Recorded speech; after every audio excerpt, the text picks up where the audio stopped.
For a long time, many scholars believed that the civilization of ancient Babylonia was entirely Semitic in origin. According to this view, the Semitic peoples alone were responsible for creating the complex religious system that developed along the banks of the Euphrates at a very early stage.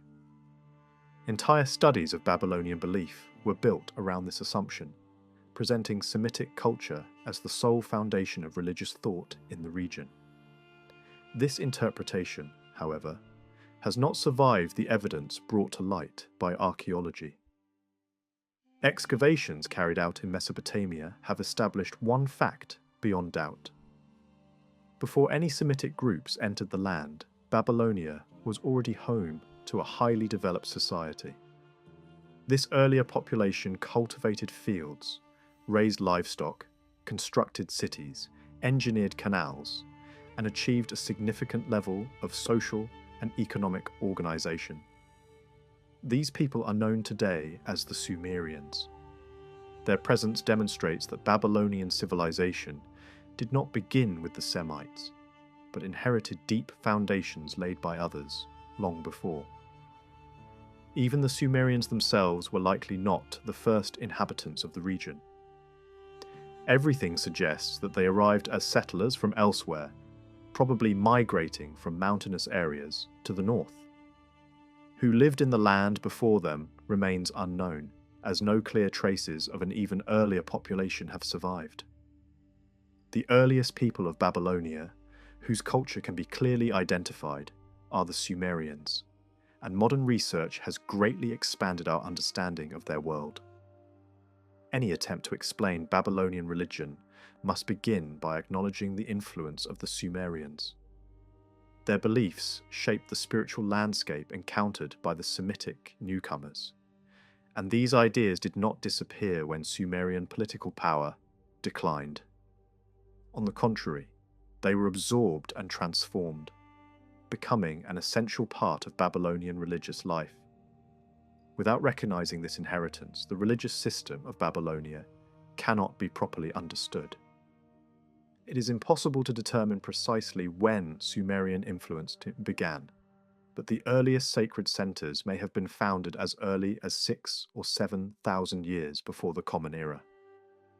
The decline of Sumerian political dominance occurred much later, roughly between the middle and late 3rd millennium. During this period, Babylon rose to prominence, and Semitic populations gradually established dominance across the region. From that point forward, Babylon remained the central city of the land, lending its name to the civilization that followed. Despite the great antiquity of Babylonian culture, most surviving religious material comes from a much later age. Earlier periods offer only brief glimpses through royal inscriptions and dedicatory texts. A more complete picture emerges only toward the end of Assyrian power, shortly before the fall of Nineveh. It is from this late moment that the richest sources of Babylonian mythology have survived. The major religious texts known today were preserved in the 7th century, before the Common Era. They were discovered among thousands of clay tablets buried within the ruins of Nineveh. These texts had been gathered into a royal collection under the Assyrian king Ashurbanipal, who ruled during the final century of Assyrian greatness. Although his reign came late, his ambition was to preserve the ancient knowledge of both Babylonia and Assyria. Scribes were sent south to older cities and temple libraries, where they copied religious compositions of every kind. These works were then brought back and stored in the royal palace. Most of what is known about Babylonian mythology today comes from these carefully assembled collections. While the tablets themselves date from a late period, the material recorded on them often reflects traditions far older than the empire that preserved them. This becomes clear when multiple versions of the same text are compared. Significant differences between copies suggest centuries of transmission. Additional proof lies in the damaged state of earlier originals, the explanatory notes added by scribes, and the extensive commentaries created to clarify obscure passages. All of this shows that the Assyrians were not inventing new religious ideas, but preserving an inherited tradition. Babylonian belief, deeply shaped by Sumerian foundations, later exerted a powerful influence on Assyria. The Assyrians began as settlers from Babylonia and carried its religious worldview with them. Even after achieving independence and dominating their southern rivals, their faith remained rooted in Babylonian tradition. For this reason, Assyrian religious texts can be used as reliable sources for understanding Babylonian religion itself. When these texts are examined, they reveal an overwhelming number of gods. Babylonian religion was inclusive rather than selective. Priests carefully recorded every local tradition, regardless of origin. Belief in divine power remained strong, yet there was also an effort to organize and systematize a vast and sometimes contradictory body of traditions accumulated over many centuries. One surviving tablet alone lists hundreds of divine names and titles, each line naming a separate deity. This was not an isolated document, but part of a broader attempt to catalogue the divine world in its fully developed form. Such records reflect a religion that had grown complex through long historical layering rather than through sudden invention. Fortunately, lists alone do not define Babylonian belief. Hymns, prayers, myths, and legends give personality and hierarchy to the gods. Historical inscriptions link divine favour to royal success, while temple construction records reveal patterns of worship and devotion. Even everyday documents preserve the names of gods through personal names, offering insight into shifting popular devotion over time. Although the earliest religious texts themselves are lost, these many indirect sources allow the later literature to be placed within a broader historical framework. Together, they make it possible to reconstruct Babylonian mythology from local tradition rather than foreign observation, providing a coherent picture of one of the ancient world's most influential religious systems. In the later periods of Babylonian history, the gods were imagined as clearly defined beings with recognizable personalities. Although their powers were far beyond human limits, they were not conceived as distant or abstract forces. Each god was believed to possess a distinct form, a recognizable appearance, and a character that set him apart from the others. These divine figures were thought to resemble humans not only in shape, but also in emotion and behavior. Even though ordinary people could not see them directly, except in dreams or visions, the gods were understood as living entities, with bodies, faces, and individual traits. In thought and feeling, these gods were strikingly human. They were believed to be born, to form relationships, to engage in conflict, and even to perish. Love, rivalry, fear, and ambition shaped their actions just as they shaped human lives. Babylonian belief did not include the idea of a single abstract deity existing outside the human experience. Power was distributed among many divine beings, each influenced by emotions and bound to others through complex relationships. Stories circulated describing heroic deeds, clever schemes, acts of betrayal, moments of cowardice, and displays of greed. Magical weapons and powerful words set the gods apart from mortals, yet their nature remained familiar. The distance between the divine and the human was understood as a difference of strength, not of essence.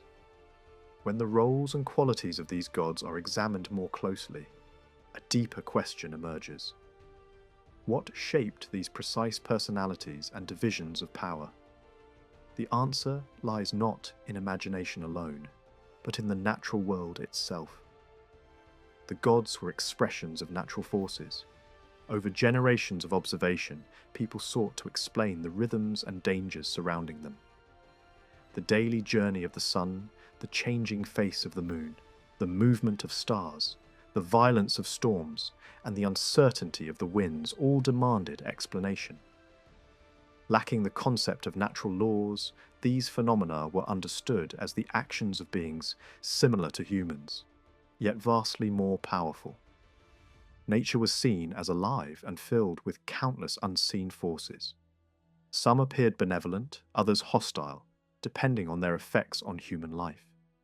From the most dominant forces of the environment arose the greatest gods. The myths surrounding them offered direct explanations for how the world functioned. These stories were not symbolic or metaphorical. They were believed to be true accounts of reality, and daily life was shaped according to their meaning. In this sense, Babylonian religion can be described as a form of nature worship, with the gods representing different aspects of the physical world. At the same time, an important difficulty becomes apparent. In its earliest stages, Babylonia was not a unified state. The land was divided among powerful city-states, each ruling its surrounding territory. These cities existed independently for long periods, sometimes cooperating, sometimes competing, before eventually forming larger political units. Even in this early age, many of the gods known from later times already existed. Their worship, however, was not evenly spread across the land. Each major deity was closely tied to a particular city, where rituals and traditions developed independently. One city honoured the god of the earth, another revered the god of the deep waters, another focused its devotion on the moon, while elsewhere the sun held pride of place. When viewed together, these cults form a coherent picture of nature worship as a whole. Yet in the earliest periods, this unity did not yet exist. The cities were separate, and it remains difficult to explain how such a balanced distribution of natural powers emerged among independent communities. Understanding this requires recognition of long-term development. The organized religious system of later Babylonia did not appear fully formed. In the distant past, belief was simpler and more local. Life revolved around the city and loyalty centered on its protecting deity. The fate of the god and the fate of the city were inseparable. Victory strengthened the god's prestige, while destruction meant the god's fall. As cities merged into larger political units, relationships between their gods had to be redefined. The deity of the dominant city naturally assumed a higher position, while others were absorbed or reinterpreted. Through this process, divine hierarchies gradually took shape. Still, it remains uncertain whether a god's association with a specific natural force was original or developed later. These questions remain open, awaiting further discoveries from the earliest layers of Babylonian history. What is clear is that localized worship was a defining feature of Babylonian religion. In outlining the major gods, it is most practical to focus on the period after Babylon rose to political dominance, when the land became unified. Earlier phases, dominated by Sumerian culture, can be traced only imperfectly. While early inscriptions preserve divine names, reconstructing their full character remains difficult. Concentrating on the major deities of the later system allows for a clearer understanding, while earlier forms can be referenced only where they illuminate later developments. Even during the later era, the divine world was not static. The integration of older traditions unfolded unevenly, and local beliefs continued to shape religious life. Every city maintained devotion to its own patron god, and local myths flourished around individual temples. The prominence of any tradition depended heavily on the political influence of the city where it originated. As power shifted, interpretations of divine relationships also changed. Over time, priests worked to harmonize these variations, creating a more unified religious framework. At the center of this system stood three supreme gods, whose combined authority encompassed the entire universe. One ruled the heavens, another governed the earth and humanity, and the third presided over the deep waters beneath the land. These three were already closely associated in the earliest known records, long before later empires rose and fell. Their connection endured across centuries, forming the backbone of Babylonian cosmology. Each of these gods had a primary city, where worship was especially intense. The god of heaven was honoured above all in an ancient city, long regarded as one of the oldest in the land. The god of earth and human affairs was revered in a city whose temple represented one of the earliest organised cults known. The god of the deep was worshipped in a southern city that once stood near the sea, at a time when the coastline lay far inland from its present position. Below this supreme triad stood another group of powerful deities connected with light and atmosphere. The moon held particular importance, with major temples in both the south and the north. In one city, devotion to the moon reached such prominence that it overshadowed the worship of the sun. According to tradition, the sun was even regarded as the moon's offspring, a striking feature of early belief. In later times, the sun gained greater authority, becoming the divine judge responsible for justice and order across heaven and earth. Among the many gods honoured in Babylonia, the most influential figure in the later age was Marduk. As the patron deity of Babylon, he naturally received the highest reverence from the people of that city. His power did not spread simply because of religious devotion, but because Babylon itself rose to political dominance. When Babylon became the capital of a unified realm, the city's god rose with it. Over time, this expansion of authority helps explain why Marduk came to be linked with the older figure known as Bel, whose worship had long flourished in one of the ancient religious centres of the land. This connection also explains why Marduk appears so prominently in Babylonian myths and legends. From the reign of Hammurabi onward, Marduk's supremacy remained largely unquestioned. Older traces of his earlier, less dominant status were never fully erased. He was not consistently portrayed as the oldest divine power, nor as a god who possessed all his later qualities from the very beginning. Instead, he was often imagined as having earned his position. His authority was presented as something achieved through courage, skill, and the benefits he provided to both the divine community and to humanity. His rule, in this sense, looked less like an inheritance and more like a victory. Closely connected to Marduk was Nabu, the patron god of Borsippa. This city lay near Babylon and in later times functioned almost as an extension of the capital. That closeness shaped the way the gods were portrayed. Nabu was often described as Marduk's son and as a trusted servant or minister who carried out his will. The temples of both gods reflected this bond. Nabu's sanctuary in Borsippa stood in symbolic partnership with Marduk's great shrine in Babylon. Together, these two sacred places became among the most renowned religious centres of the country, tied not only by geography but by theology and ritual. Another major figure in the Babylonian divine world was Nergal.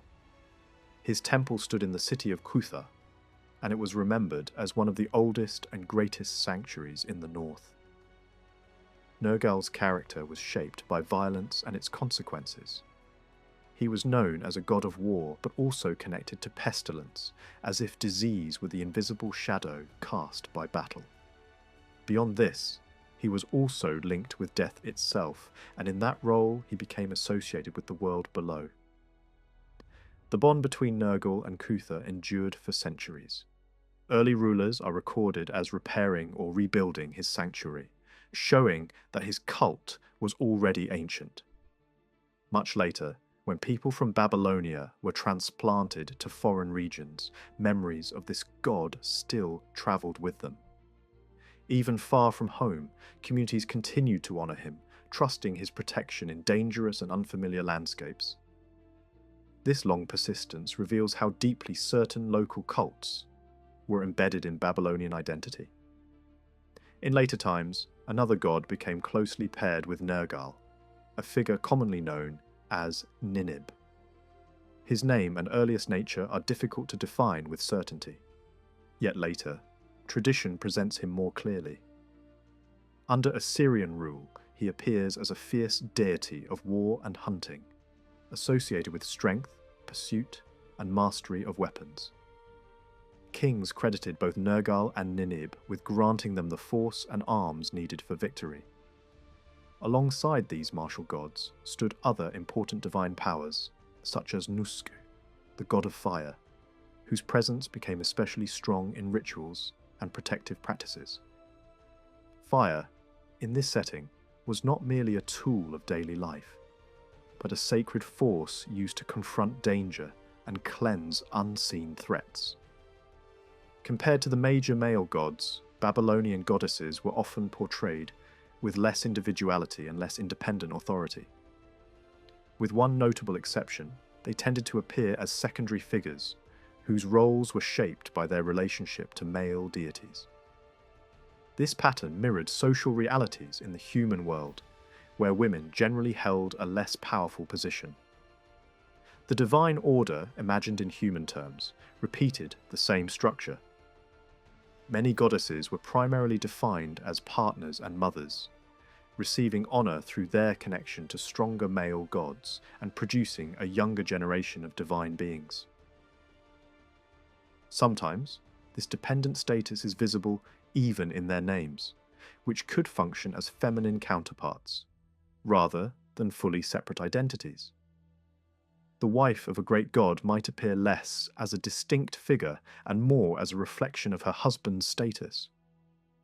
A few goddesses gained somewhat greater prominence through hymns and ritual attention, especially when their identity was tied to powerful family connections. Even then, their influence often remained limited, beyond the shadow of the male god beside them. In many myths and ceremonies, these goddesses occupy supporting roles rather than driving the central actions. One goddess stands apart from this pattern: Ishtar. Her presence is larger, more forceful, and more complex than the others. Over time, she seems to have absorbed qualities and authority that could otherwise have been distributed among several female deities. She was linked to older Sumerian traditions and was also adopted into Assyrian religious life. Titles that could belong to a generic lady became attached to her, and her identity expanded so widely that her name could even function as a general label for goddess in certain contexts. In Babylonia, Ishtar carried more than one local identity, and these identities could represent sharply different sides of her nature. In some places, she was honoured as a goddess of battle, fierce and militant, connected with the energy of conquest and the clash of armies. In other cities, she was worshipped primarily as a goddess of love, desire, and fertility. Under this gentler character, she became tied to stories of romance, loss, and grief. One famous cycle of legends describes her bond with a youthful lover who dies too soon, and her descent into the realm of the dead in a desperate attempt to undo that loss. Temples dedicated to her maintained large ritual communities, and ceremonies in her honour emphasized intimacy, devotion, and the power of attraction. In Assyria, however, her warlike identity dominated. She had major shrines in key Assyrian cities, and in those places she was revered as a divine patron of battle, inspiring kings and armies. The same goddess could therefore appear as both seductress and warrior, mourner and conqueror, depending on where her cult took root and which tradition shaped her image. This portrait of the main Babylonian gods, drawn from religious stories and historical tradition, also aligns with another sphere of belief that grew stronger over time: the connection between gods and the sky. Once the divine world had become organized, and myths increasingly described the gods, meeting, debating, and acting together, it became natural to imagine them living in a shared realm above. The sun and moon had long been treated as visible signs of divine powers, their movements understood as guided by the gods associated with them. Later, similar thinking expanded to the wandering lights of the planets. In this way, major gods became linked with specific planets. Marduk was associated with the largest wandering star, Ishtar with the bright planet of evening and dawn, Nergal with the red planet, and Nabu with the swift-moving one. Other powerful gods were also placed into this celestial order. Even the highest gods of the older triad were imagined as sharing the heavens, dividing its regions among themselves. The sky became more than scenery. It became a divine map, a visible stage where the presence of gods could be tracked through motion and light. Yet even this grand structure was only the upper layer of Babylonian belief. Beneath the great gods stood a vast population of lesser divine beings, along with spirits, demons, and ghosts, believed to influence human life. Some groups were imagined as belonging to the earth, others to the heavens, and they were often described as agents carrying out the commands of higher powers.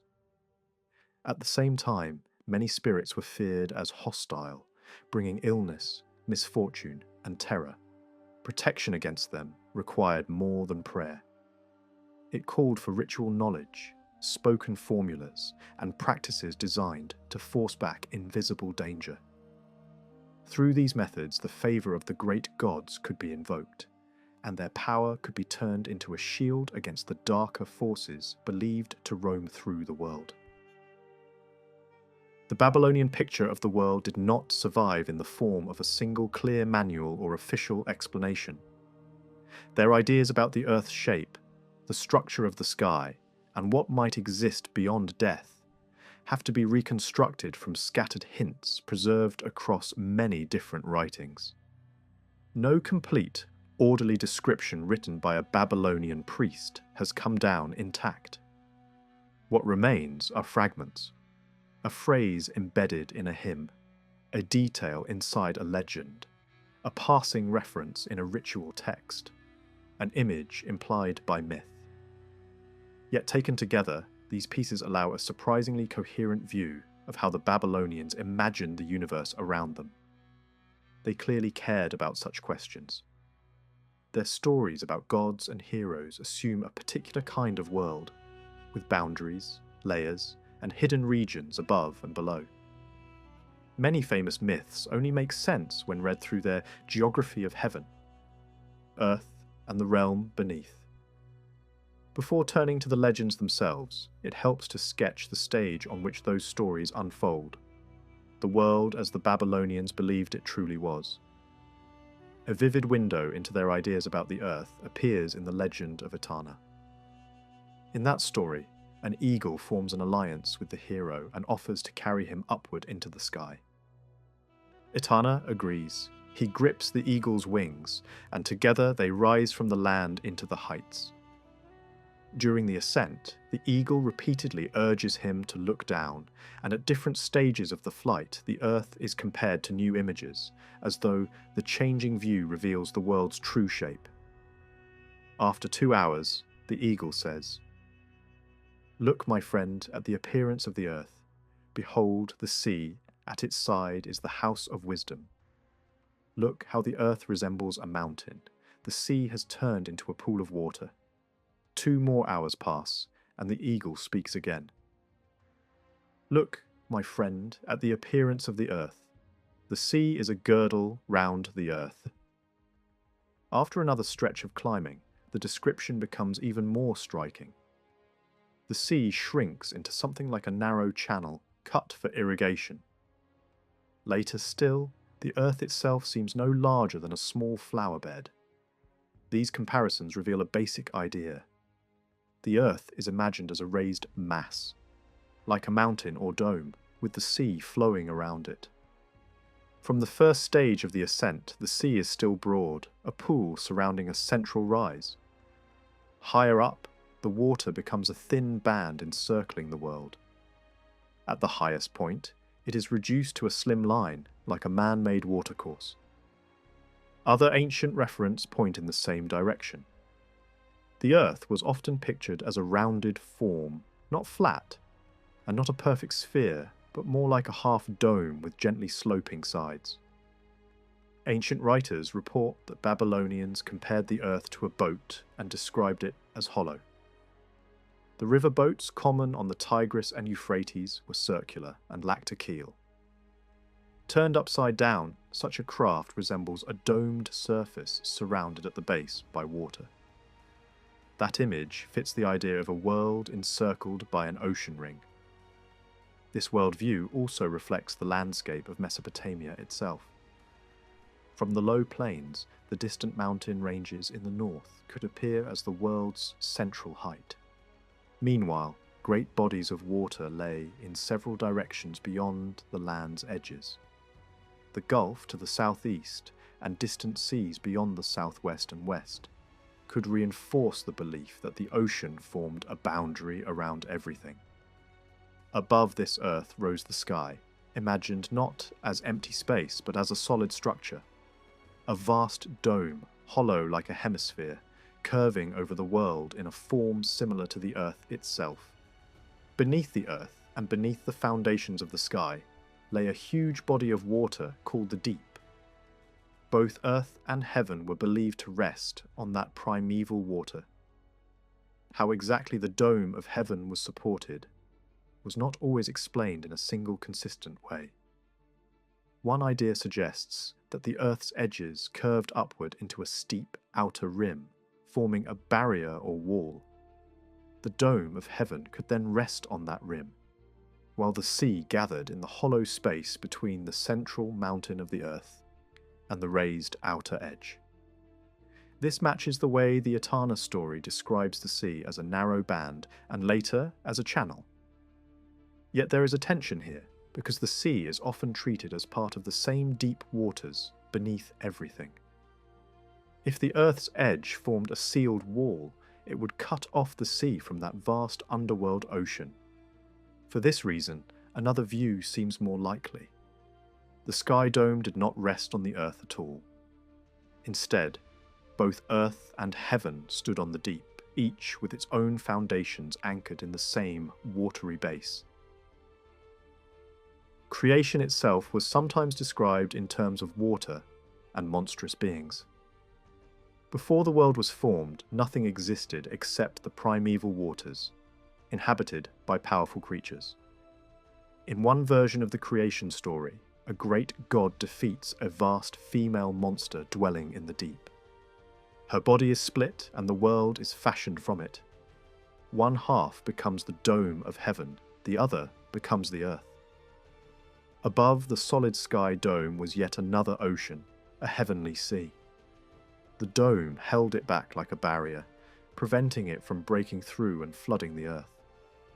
Beneath the underside of the dome moved the visible lights. The stars followed their routes, and the moon god travelled his path. The sky was not just a surface, it had structure. It even had doors. 2 gates were imagined in the dome, one in the east and one in the west. These were used by the sun god on his daily journey. He did not simply appear and vanish by natural motion. He travelled according to a divine route. Each morning he came from behind the dome, passed through the eastern gate, and stepped onto the mountain of the sunrise at the world's edge. From there he crossed the sky. Each evening he reached the mountain of the sunset, stepped onto it, passed through the western gate, and disappeared again. Some traditions imagine this daily journey as a chariot ride drawn by fiery horses. Other images show him travelling on foot, as though walking across the sky with steady authority. In either case, the movement of the sun is portrayed as an intentional act performed by a god, guided by fixed thresholds at the boundaries of the world. Hymns addressed to the rising sun speak directly of these gates, describing the moment he enters the world through the eastern opening. Shamash, on the foundation of heaven, thou hast flamed forth. Thou hast unbarred the bright heavens, thou hast opened the portals of the sky. Shamash, thou hast raised thy head over the land. Shamash, thou hast covered the lands with the brightness of heaven. Another hymn, directed to the setting sun, describes his return into the hidden interior beyond human sight. Shamash. When thou enterest into the midst of heaven, the gate bolt of the bright heavens shall give thee greeting. The doors of heaven shall bless thee. The righteousness of thy beloved servant shall direct thee. Thy sovereignty shall be glorious in Ebabara, the seat of thy power, and I, thy beloved wife, shall come joyfully into thy presence, and she shall give rest unto thy heart. A feast for thy Godhead shall be spread for thee. O valiant hero Shamash, mankind shall glorify thee. Lord of Ebabara, the course of thy path shall be straight. Go forward on the road which is a sure foundation for thee. Shamash, thou art the judge of the world, thou directest the decisions thereof. In this vision, the sun does not merely set, it returns to a divine realm. Each evening, after entering the hidden inner space, the sun god is welcomed by his wife. There he rests and feasts as though stepping away from the visible world into a more radiant and mysterious domain. Beyond the sky people could see, and beyond the upper ocean held back by the dome, there existed a region described as the innermost part of heaven. It is portrayed as a place of extraordinary splendour, a distant realm where the great gods could dwell apart from human life. Yet this was not always their home. Most gods were believed to live on earth, each anchored to a city, a shrine, and a community. They were imagined as present, attentive, and concerned with the welfare of their worshippers. Still, at any moment, they could ascend to heaven if they chose. Legends sometimes describe this sudden movement upward.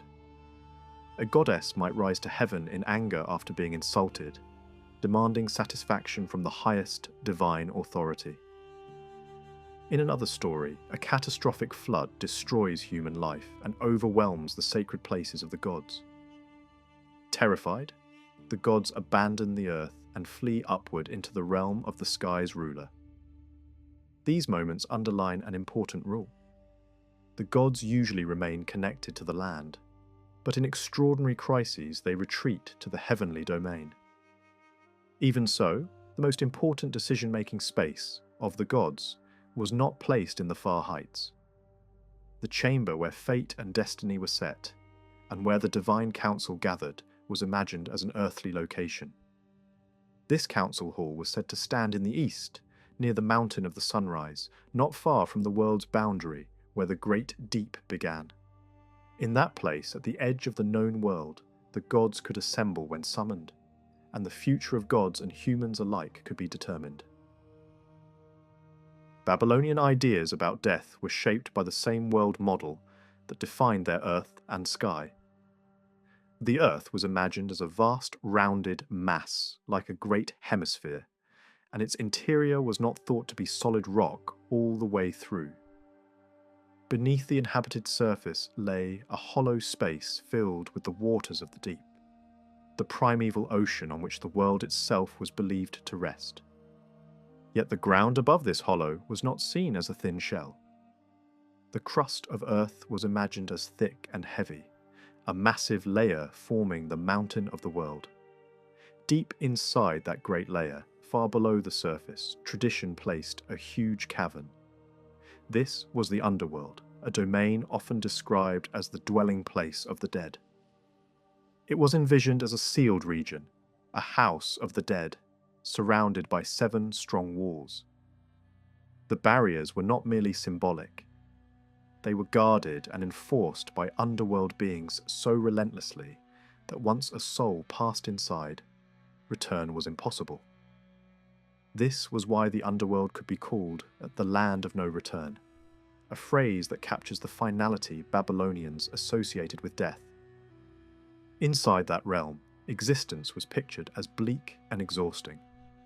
The dead did not move through bright fields or live in a restored version of earthly life. They were described as sitting in darkness, cut off from sunlight forever, enduring a shadowy routine without change. In some descriptions they appear bird-like, clothed in feathered garments as if life had drained away and left only a thin, drifting form.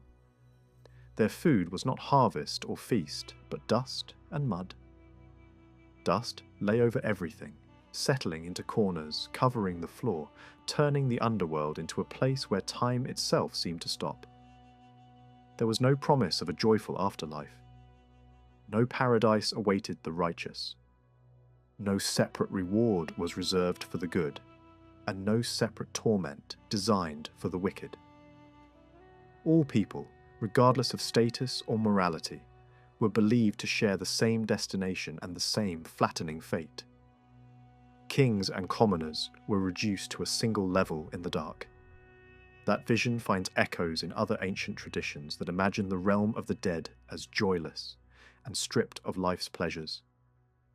In old Near Eastern language, even the mighty are portrayed as weakened after death, their former splendor gone, their pride laid low. The underworld is presented as the place where power ends, where noise and celebration fade, and where decay replaces ceremony. This gloomy realm had rulers. The queen of the dead was known as Alatu, also called Ereshkigal, and she presided over the underworld's order and confinement. Beside her stood Nergal in his role as Lord of the Dead, bringing the harsh authority associated with violence, plague, and destruction. Stories describe a dramatic turning point in which Nergal enters the lower world with hostile intent, seeking to kill the queen, only to be persuaded to spare her. The conclusion is not simply reconciliation, but union. From that point onward, the two rule together over the land beneath the earth. A dark hierarchy served them. The chief messenger of the queen was Namtar, a being tied to disease and pestilence, carrying commands that could strike the living with sickness and drive new victims toward the underworld. Another underworld figure recorded decrees and fixed decisions, preserving what had been ordered. The entrance itself had a guardian, a porter whose role was to watch the threshold and keep the gate secure. Other earth spirits also appear as agents, acting under command, enforcing the rules of that sealed domain. The underworld in this picture is not a chaotic abyss. It is a controlled space with officials, guards, and punishers. Images of this world survived as well, not only in words but in crafted objects. Some engraved bronze plates appear to preserve scenes linked with burial and the realm below. These pieces show strange hybrid beings, demons, and rulers of the underworld in forms meant to communicate fear and authority. One example presents a funerary scene arranged in stacked bands, as if the artist wanted to display different parts of a single drama. At the top appear divine emblems, stars, crescents, solar symbols, and sacred shapes. These are sometimes explained as signs linked to the sky, yet they also function as protective symbols, placed above the dead like spiritual guardians. Below them, rows of animal-headed beings stand in attendance, facing toward the body, hands raised in a repeated gesture. Nearby appear other underworld creatures, guarding the bier as if the dead person is being watched as the passage begins. Lower still, the queen of the dead appears in a terrifying form, combining human and animal features, gripping serpents like living weapons. Beside her stands the plague demon, ready to act. The scene suggests travel and crossing, as if the dead must pass over deadly waters before reaching the sealed realm beneath the earth. Offerings appear nearby, presented as supplies for a journey.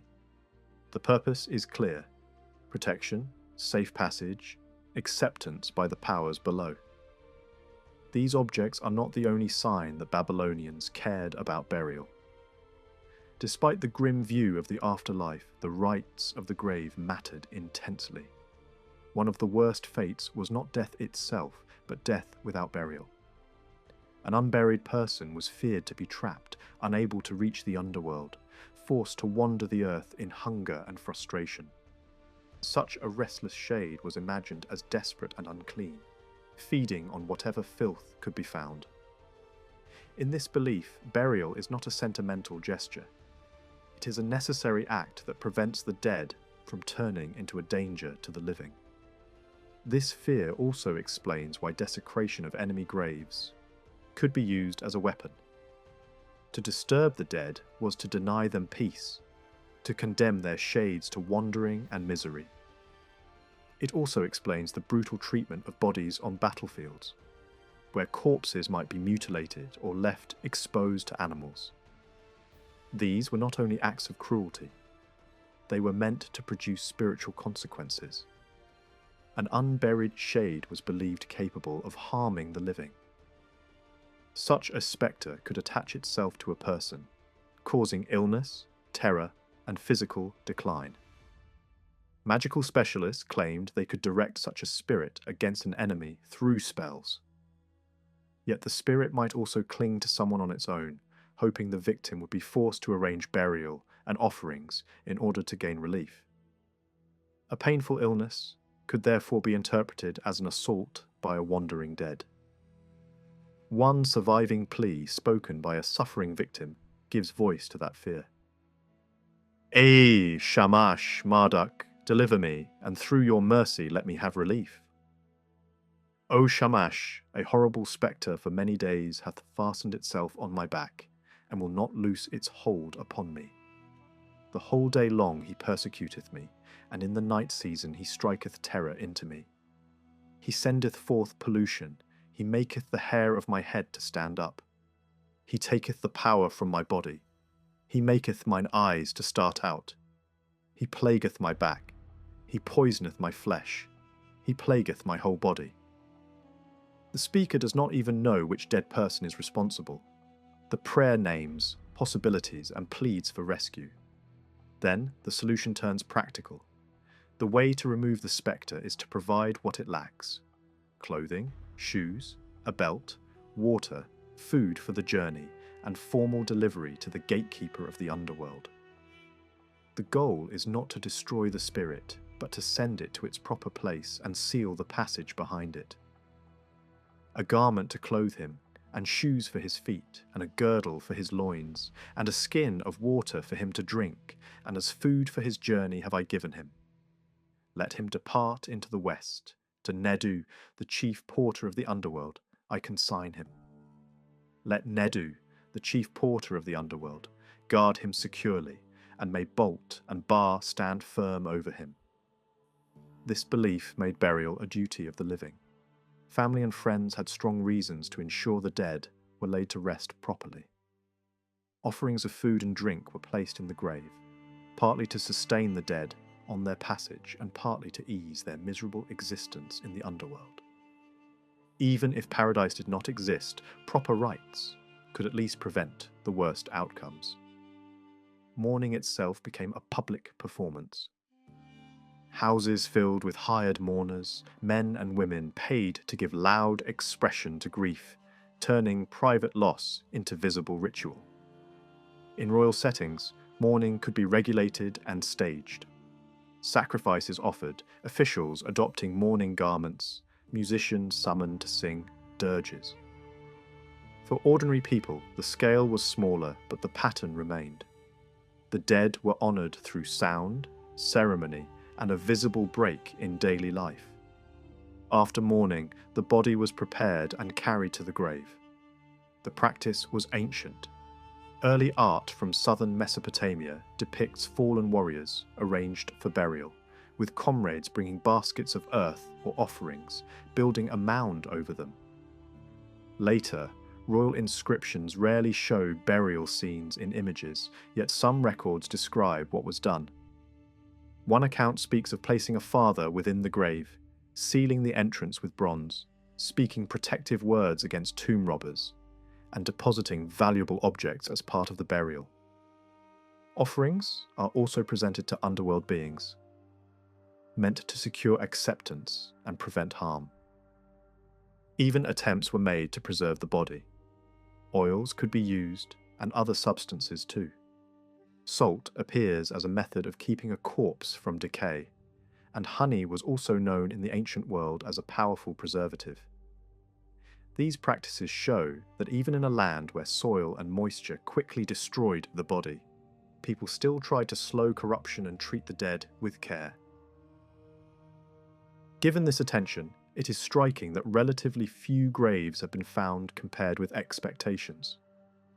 Some tombs are brick-built chambers, sometimes vaulted, sometimes roofed with domes or flat coverings supported by brickwork.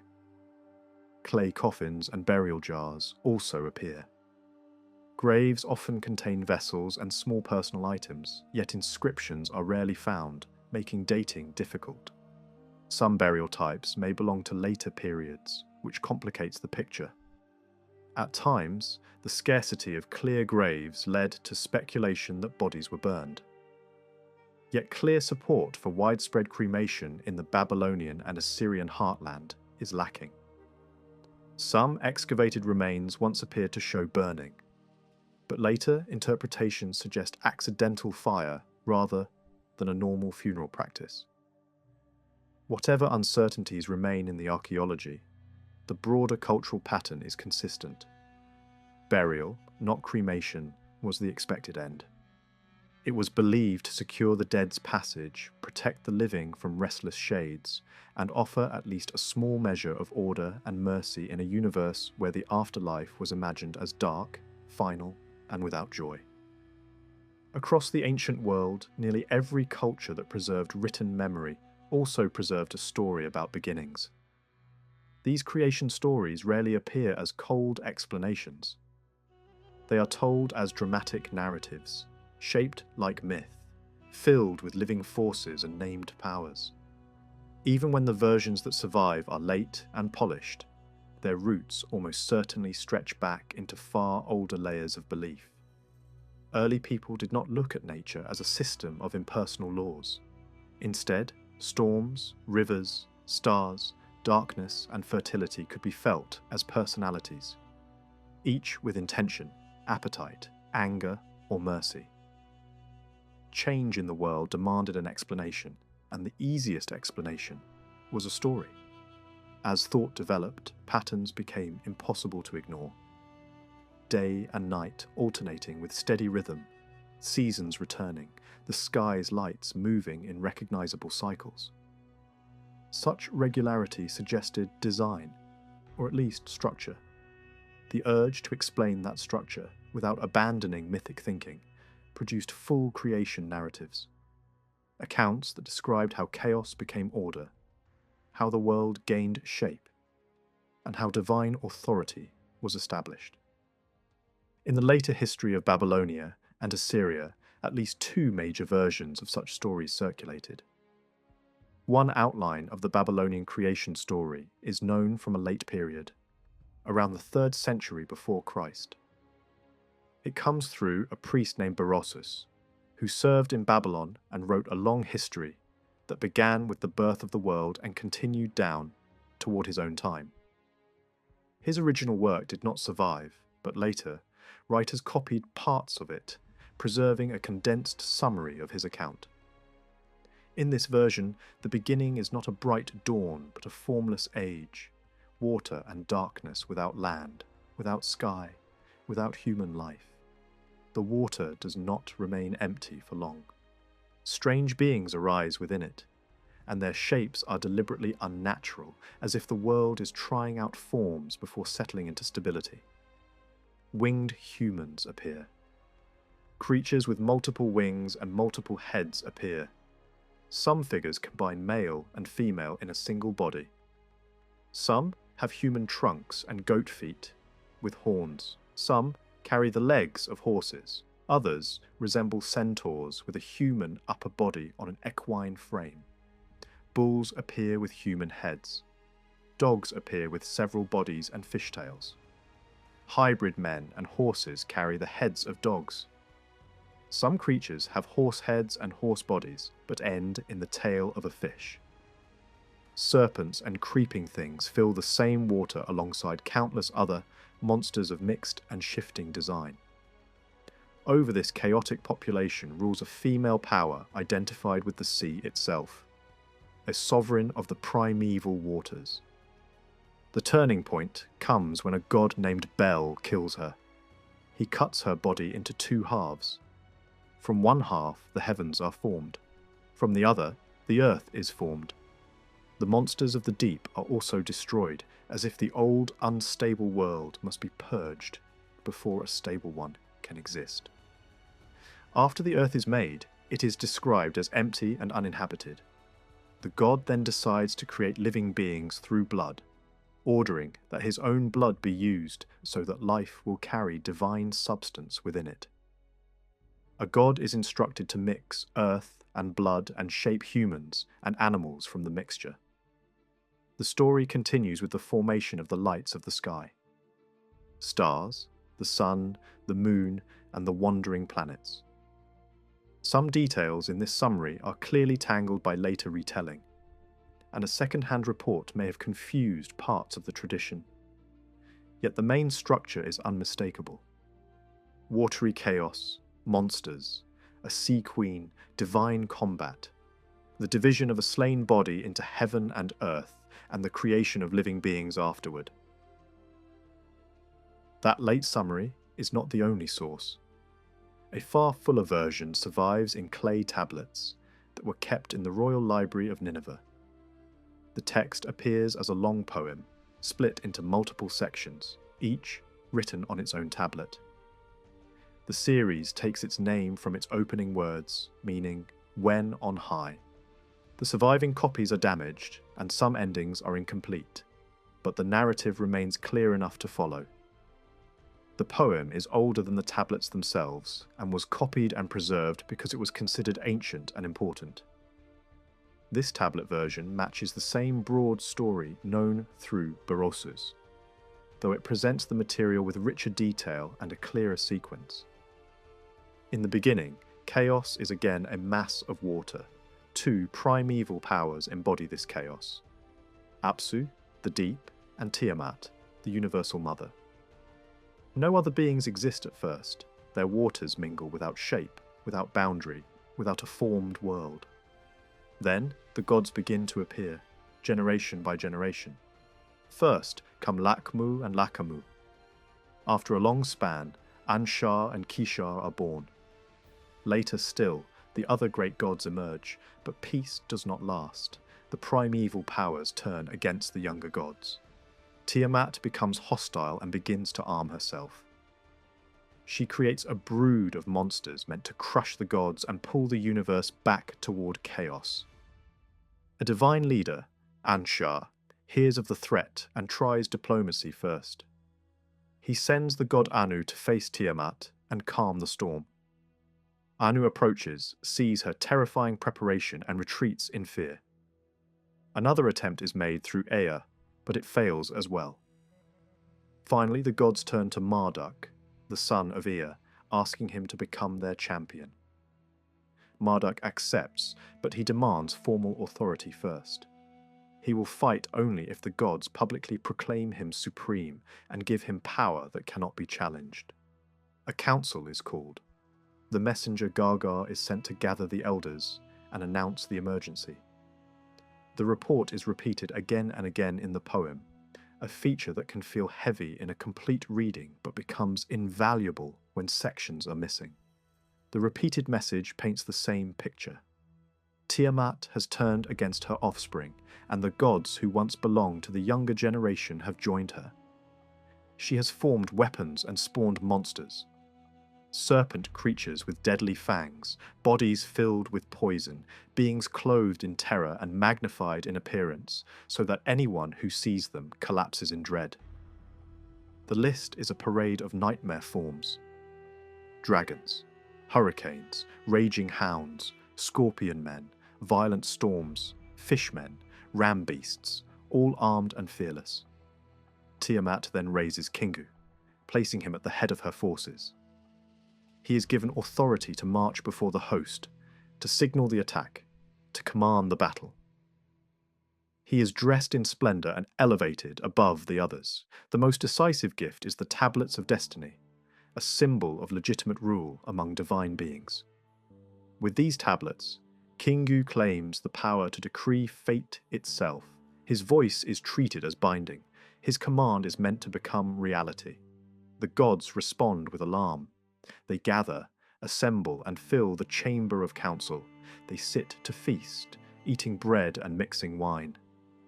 The scene is ritual as much as it is political, a formal gathering in which authority is granted by ceremony. Their drink loosens their limbs and lifts their confidence, and then the gods proclaim what Marduk demanded. They decree fate for him. They prepare a chamber for him and place him in the position of counselor and lord. Their words are an oath of supremacy. Thou art chiefest among the great gods.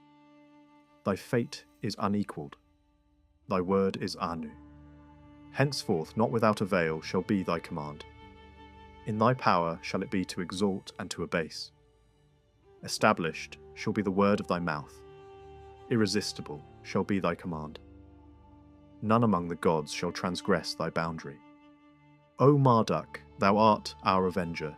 We give thee sovereignty over the whole world. Before sending him into battle, the gods test the authority they have granted. A garment is brought forward. Marduk is told to speak a command and make it vanish, then speak again and restore it. He does so. The garment disappears at his word, then returns at his word. The gods witness the proof and shout their recognition. Marduk is king. They place in his hands the symbols of power, and they give him a weapon meant to break any enemy. Their final instruction is brutal and clear. Go, destroy Tiamat, and let the winds carry her blood into hidden places. Marduk prepares like a warlord whose battle is also the turning point of history. He arms himself with bow and spear and club. He places lightning before him and fills his body with burning flame. He crafts a net meant to trap the deep itself. He gathers the winds, setting the four directions so that nothing of Tiamat can escape. He creates storms in layers, evil wind, hurricane, whirlwind, winds multiplied and sharpened, 7 in all, designed to tear at the inside of the monster. Then he mounts a terrifying chariot and yokes fierce horses to it, trained to trample and surge forward in violence. With the winds following him like a living weapon, he advances. Tiamat is confronted. Kingu's confidence breaks at the sight, his movement falters, and the allies around him are shaken. Yet Tiamat does not bend. She stands defiant, taunting the champion and the gods behind him. Marduk answers by accusing her of betrayal and demanding combat. Let thy hosts be equipped, and let thy weapons be set in order. Stand, I and thou, let us join battle. The battle ignites. Tiamat becomes like a force out of control, roaring, trembling to her foundations, speaking spells, summoning her war gods to arms. Marduk casts his net. He releases the evil wind directly into her face. When she opens her mouth wide to swallow him or to shout her spell, the wind drives inward. Her belly fills with the storm. Her strength collapses. Her jaws remain open, powerless to close. Marduk strikes. He drives the spear through her body, ruptures her inner parts, pierces her heart, and ends her life. Her corpse falls, and he stands upon it as proof that chaos has been defeated. Her allies panic. They turn and flee, but the net and enclosure hold them. They are captured, their weapons broken, their power ended. Even the monstrous 11 are crushed and stripped of terror. Kingu is taken, defeated, and reduced. The tablets of destiny are seized from him and sealed onto Marduk's own breast, transferring authority back to the rightful side. After the victory, Marduk returns to the fallen body of Tiamat. He smashes her skull, cuts channels for her blood, and orders the north wind to carry it away into secret places. The gods witness the triumph and bring gifts. Then Marduk pauses and looks at the dead body as if it is raw material waiting for design. The next act is creation itself. He splits her corpse into 2 halves, like a great fish cut open. One half becomes the covering of the heavens. He fixes it in place, sets bolts upon it, and and stations watchmen to keep the waters from breaking through. The sky becomes a firm barrier separating upper waters from lower. He surveys the regions of heaven and sets a dwelling opposite the deep. He measures the structure below and establishes an ordered layout that mirrors it above. Then he assigns the great gods their places within this new arrangement, dividing the universe into domains. With that, the story reaches the point where chaos is no longer dominant. A violent war has produced an ordered world. Heaven is fixed. Boundaries are enforced. Authority has shifted to a champion king. And from the defeated body of the sea monster, the universe gains its structure, not through quiet speech alone, but through conquest, division, and deliberate design. After Tiamat falls, the battle stops being the center of the story. The focus shifts to construction. Marduk stands over the wreckage of the sea monster and turns what was once chaos into architecture. Half of that enormous body becomes the sky itself, shaped like a hard cover stretched overhead. It is not left unguarded. Bolts, barriers, and watchful sentries are set in place so the upper waters will stay where they belong, unable to crash back down and drown the world below. Order is enforced, not just imagined.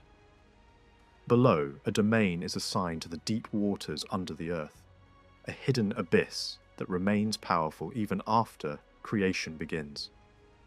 A sacred dwelling is fixed there for the wisdom god, the one associated with the primeval depths.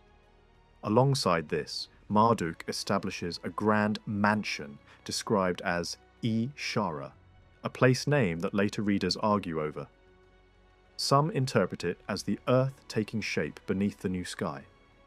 Others treat it as a name for the sky itself, or for a section of it, because the lines that follow seem to describe this mansion as heaven, and speak of it being divided among the three highest powers.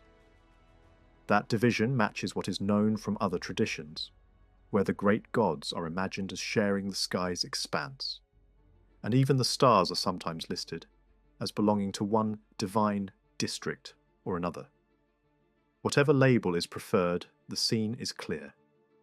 The universe is being mapped, territories are being defined, and the highest authorities are being assigned their ranges. Creation then moves from structure to rhythm. Marduk does not only hang the sky in place, he gives it rules. The next stage turns to the lights above, the clocks of the ancient world. The surviving lines describe him setting stations for the great gods, anchoring constellations and fixing the stars like images pinned to a ceiling. Time is organized. The year is divided into sections and the months are given markers in the sky. A system appears in which key stars are fixed for each month, as if the heavens are being turned into a calendar that cannot easily lie. A central star or station is founded to keep the boundaries of time steady, so that nothing drifts off course. Other stations associated with major gods are set beside it, reinforcing the idea that the sky is not random decoration, but regulated space. Gates are opened on both sides of the firmament, and bolts are strengthened to secure them, suggesting controlled passage rather than a sky that simply exists. The zenith is fixed, the highest point overhead, like a reference mark for the whole dome. Then the moon is given its role. The moon god is brought forth as the ruler of night, entrusted with the task of measuring days and shaping months.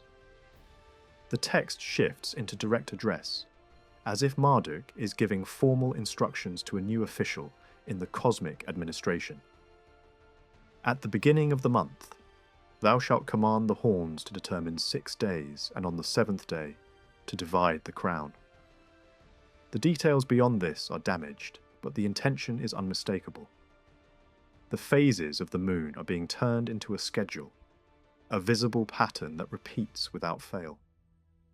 The moon's relationship to the sun is also hinted at, as if their courses are being coordinated, so the night and day will lock together in a predictable cycle. Even in broken form, the passage treats creation as lawmaking, assigning duties, defining routes, and ensuring the machinery of time keeps moving. Other parts of the tradition suggest that creation did not stop at lights and seasons. Some broken fragments speak about animals and creeping things, listing beasts of the open land, cattle, and small life that moves close to the ground.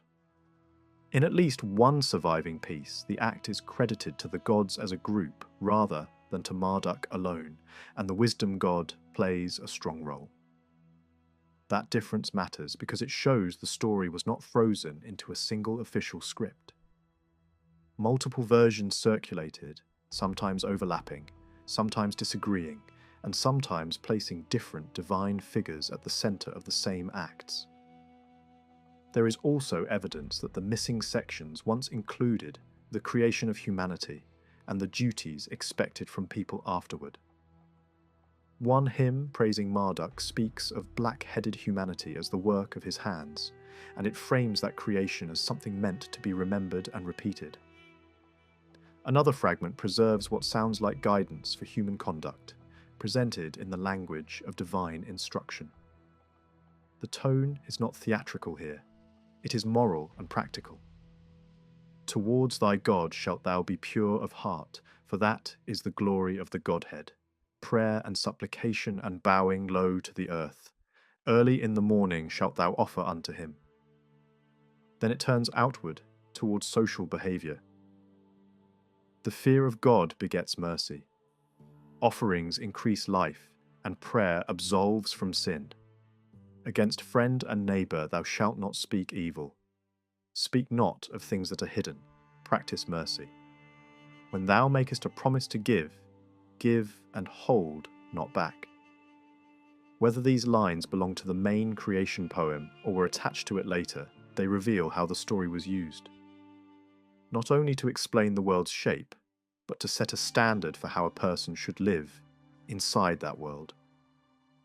The praise hymns go even further, piling titles on Marduk, as if no single name can hold what he represents. He is called the life of the gods, the source of pure life, the one who brings cleansing, the Lord of hearing and mercy, the maker of abundance who increases what is small. His mercy is emphasized even toward defeated enemies, and his victory over Tiamat is treated as the turning point that makes creation possible. At the end, the narrative becomes a lesson to be carried forward. The wise are urged to reflect on it. Fathers are urged to teach it to sons, and rulers are urged to listen when it is recited. Yet this is not the only way Babylonia remembered creation. Another broken account describes a dragon in a different setting. Here, the world already exists. People live in cities. Fear spreads because a monstrous dragon appears, and the lands groan as if creation itself is threatened. The text asks, almost like a dramatic announcement, who is this great dragon? The answer names Tiamat again, though the monster is described differently, even shifting gender in the telling. Measurements are given to stress scale, enormous length, vast breadth, a mouth measured like an instrument of disaster. The gods are frightened. They clutch at the moon god's robe and demand to know who will face the creature and earn kingship by saving the world. One god is asked first and refuses. The hero's name is lost where the tablet breaks, but the ending survives in a compact burst of action. The command is shouted, raise cloud, storm, and tempest. Set the seal of life before the face and kill the dragon. The hero does it. The dragon dies. The blood runs on and on, described as flowing for years and months, day and night, as if the aftermath of chaos cannot be cleaned up quickly. That detail about blood matters because a later summary claims that life was formed from earth mixed with divine blood after a god's head was cut off. Some have wondered whether the original point was different. Perhaps it was the dragon's blood, not the creator's, that was used as the raw material for living beings. In a tradition built around the defeat of a sea monster, that would fit the logic. The world is built from the enemy's body, and life might be sparked from the enemy's spilled essence. It would not be the first time a story changed slightly, as it passed through translators and later retellings. Beyond these combat-centered versions, there is another account with a completely different mood. In this telling, no great battle is needed at all.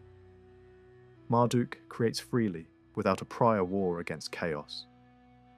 The scene opens on an emptiness that is defined by absence.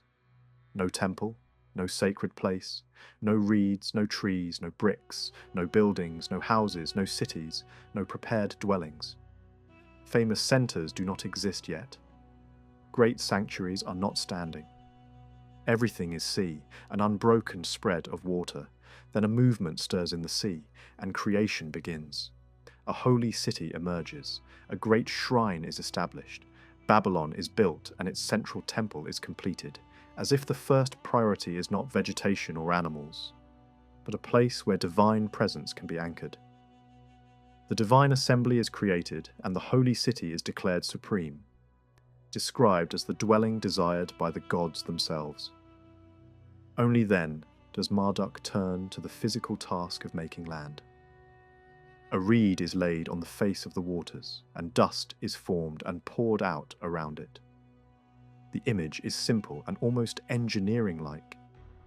A platform is created, then earth is added, then a boundary is built so water cannot reclaim what has been made. The purpose is stated plainly: to create a dwelling place fit for gods. Next comes humanity. Marduk forms people, and a goddess associated with shaping life assists in bringing forth the seed of humankind. Animals follow: beasts of the field, cattle of the field. The great rivers are created and set in their places, and their names are pronounced as good, as if naming is part of stabilizing reality. Plants appear in groups that fit the landscape: marsh plants, reeds, forests, then the lands themselves, marshes and swamps. Wild cattle and their young are named, sheep and lambs are named, goats and mountain goats are added. Finally, construction returns. A dam is laid by the sea, something not made before, and then the process moves into brickwork, houses, cities, prepared dwelling places, and the building of major cult centres. The surviving text breaks off, and what follows on the tablet shifts into a ritual prayer for cleansing a particular temple. The link between the creation account and the purification prayer is not explained in the surviving lines, but the pairing makes sense in practice. A creation story establishes how the world became a place fit for divine residence. A cleansing ritual is about restoring a sacred building to that same state of fitness. The creation narrative in that setting is not only a myth told for curiosity, it functions like a foundation story that supports ritual action in the present. 2 clay tablets are often introduced under a famous label, the so-called Kutha creation legend, and for years they were treated as if they preserved a local creation story from the northern city of Kutha. According to that older interpretation, the text was supposed to describe how Nergal, the main god of Kutha, defeated the monstrous creatures linked to Tiamat and then brought the world into being. That explanation has not held up under closer reading. Later study made a strong case that the tablets are not describing creation at all. Instead, they tell the story of an early Babylonian king and a national catastrophe that unfolds during his reign. The setting is not the birth of the universe, but a land under siege. An unknown king speaks in the first person, and his words describe a strange invading people, monstrous in appearance and behaviour. The opening of the story is damaged, but once the narrative becomes clear, it paints a grim picture. These invaders are described as drinking foul, muddy water rather than clean water. Their minds are portrayed as warped, their actions brutal. They capture people, overpower them, and leave slaughter behind. Even record-keeping seems to collapse under the pressure, as if normal life has been broken so completely that nothing can be properly written down. The king admits that at first he did not go out personally to face them. He did not meet them in battle himself. Then the description turns to the invaders' nature. They are not presented as ordinary enemies. They are portrayed as beings with bird-like bodies and human forms, but with faces compared to ravens. Their origin is pushed into the realm of the uncanny. The great gods are said to have made them. The earth itself is said to have provided a dwelling for them. And Tiamat is named as the one who nourished them. Another divine figure, described as a powerful lady of the gods, is said to have brought them into the world. The story places their rise in a mountainous region, where they grow strong, expand, and multiply at an overwhelming pace. Their leadership is described with careful detail. 7 kings appear, brothers, described as striking in appearance. Their army is given a massive number, an intentionally staggering figure meant to communicate scale and terror. The text names their father and mother as royal figures, then introduces the eldest brother as the leader and gives his name, followed by the second brother's name. The remaining names are partially lost, but the structure is clear. This is not a random horde, but a commanded force with a royal family at its head. After a break in the text, the narrative resumes with the king seeking guidance. He consults the gods through priests and marks his appeal with ritual offerings, arranged in groups that echo the number 7. The response is implied to be favourable, because he chooses to fight. Yet the war becomes a nightmare. For 3 years the king sends men against the invaders, and each year ends the same way. The soldiers do not return. The numbers drop each year, as if the kingdom is bleeding itself out. In the first year, a vast army is sent, and none survive. In the second year, another massive force goes out, and again none return. In the third year, tens of thousands are dispatched, and still not a single man comes home. The king describes the emotional collapse that follows: despair, helplessness, the feeling of a ruler watching his country die. He speaks as if arguing with his own heart, judging himself not only as a king, but as a shepherd who has failed his people. Then the tone changes. In the middle of ruin, he makes a decision that shifts everything. He declares that he will go out in person. He promises not merely to defeat the enemy, but to curse them with death and destruction, and to bring fear, terror, and hunger down upon them. The language suggests an overwhelming punishment, and the king even hints at a catastrophe like a flood that will wipe the invaders away. Before marching out, he once again makes offerings to the gods, as if anchoring the coming struggle in divine approval. The details of the final victory are missing, but the story is designed so the turning point is unmistakable. The king's personal decision to go out himself is presented as the decisive act. Divine favour follows, and the monsters that oppress the land are finally overcome. The outcome is not framed as an act of creation, but as deliverance, a kingdom rescued from an enemy that seemed more than human.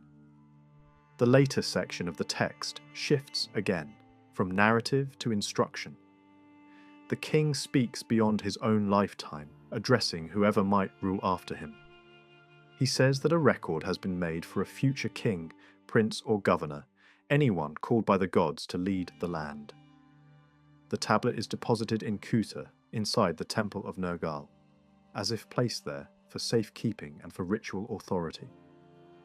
The future ruler is told to look upon the record and listen to its words so that fear does not crush him and despair does not hollow him out. The advice becomes practical, almost like siege instructions.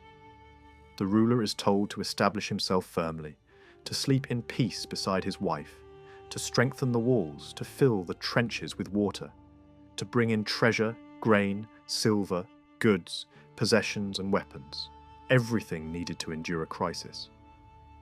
At the same time, the ruler is warned not to act recklessly. The message suggests that survival and patience matter. The gods who once turned mourning into victory can do so again. The point is not, go create a world, but do not collapse when the world seems to end. This is why the older label is misleading. The tablets were once treated as if they were spoken by Nergal and described a local replacement for Marduk's role in the Tiamat story. But the voice is not a god. It is a human king recounting a war, a disaster, and a rescue. Tiamat is mentioned, yet only briefly and in a way that functions more like a symbol of terror than a direct link to the monster army in the standard creation poem. Calling her their nurse or foster mother seems intended to underline their horrific nature, not to identify them as the exact same brood described elsewhere. In the story itself, no act of world-making happens. The king fights to save his land, nothing more. A separate fragment of this same narrative has also been reported from another collection, and it appears to preserve a parallel version rather than a simple copy. If that fragment truly belongs to an early period, it would matter for one reason above all. It would show that these kinds of monster war traditions existed far earlier than the surviving copies that became famous in later libraries. From here, a larger question naturally emerges. Most surviving tablets that preserve the major creation poems were written down in relatively late centuries. But that does not automatically mean the stories were invented late. The evidence suggests the opposite. When multiple versions of the same myth appear side by side, one placing the battle before creation, another placing it after cities and humanity already exist. This kind of divergence is not something produced overnight. It usually means long transmission, retelling across different centres, and gradual change over many generations. Different communities keep the same core figures, but reshape the sequence, the roles, and even the monster's form. The same conclusion appears when the longer combat-focused creation poem is compared with a shorter version that skips the battle entirely and moves straight into making land, cities, people, animals, and rivers. That shorter account looks like a memory of creation before the dragon fight became the dominant frame. It is not proof that the battle story was unknown, but it does suggest that Babylonian tradition held multiple ways of telling how order began. Art adds another layer to the picture. Long before the late royal libraries that preserved so many tablets, carved reliefs and cylinder seals were already showing a divine hero attacking a chaos beast. The monster's shape changes from one object to another, sometimes lion-like, sometimes bird-like, sometimes more purely draconic, sometimes even given a human head. The hero, often winged and armed, appears again and again. That variety is not a sign of confusion, it is the fingerprint of long storytelling. When artists inherit a legend that is already old, they feel free to emphasize different features, and local versions leave visual traces. Historical inscriptions also preserve indirect echoes. Some early royal records describing temple restoration and sacred furnishings mention dragons, basins, and ritual objects that clearly match the symbolic world behind the chaos myths. In one case, a king describes returning major divine statues to Babylon, with great ceremony and equipping their shrine with extravagant furnishings. Among the objects is a dragon figure placed in the sanctuary, accompanied by representations of multiple types of monsters. The list of creatures matches, in a striking way, the kinds of beings named in the better-known chaos tradition. Such lists matter because they show that the mythic bestiary was not only literature, it had become part of temple symbolism and public ritual display. Alongside the dragon, certain inscriptions also mention a large sea vessel, set in a temple space, likely a great basin used in ceremonies. Its meaning is hard to miss. It represents the deep waters beneath the world, the abyss that myths describe as primeval and powerful. Similar ritual basins, sometimes called deep or abyss, appear in records from very early kings. Their presence suggests that the idea of the cosmic waters was not a late invention. It was embedded in religious practice, built into temple space, and treated as a real symbol of the universe's foundation. Early rulers such as Nanshe and Sin equipped their temples with ritual basins described as seas and deeps, objects that functioned much like large lavers. That practice by itself does not prove that the well-known Mesopotamian creation stories already existed among the Sumerians in the same form later written down on Assyrian tablets centuries afterward. Still, it points towards something important. A likely source and an early setting where the basic ideas could have taken shape. The later Semitic-speaking communities of Mesopotamia did not build their culture from nothing. They learned writing from the Sumerians, and they absorbed older local habits into daily life. Legal documents, business formulas, and standard phrases often continued in older patterns even after political power changed hands. The same kind of borrowing happened in religion. Some gods were adopted directly. Others were merged with similar deities, and older sacred traditions were reinterpreted, rather than erased. In that broader pattern, it is reasonable to think that ideas about how the world began were also inherited and reshaped, rather than invented from scratch.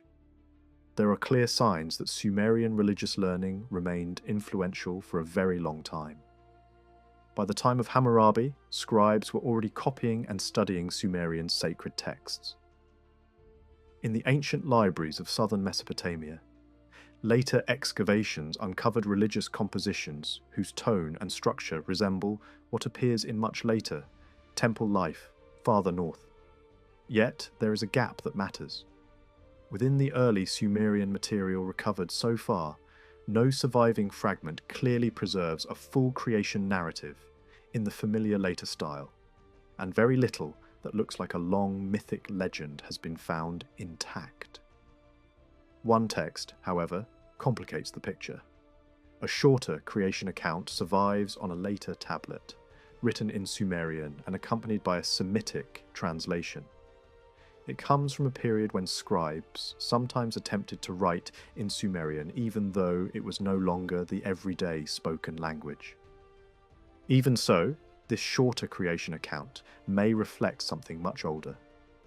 It could be a copy or a careful reworking of an earlier Sumerian original that once circulated in temple or school settings.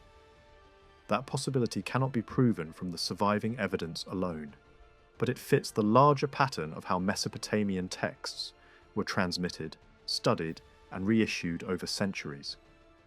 As more tablets continue to be studied and published, more direct proof might eventually appear. For the moment, the safest conclusion is this.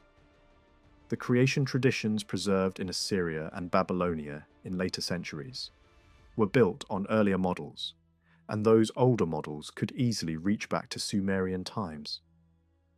The exact wording of the stories certainly changed.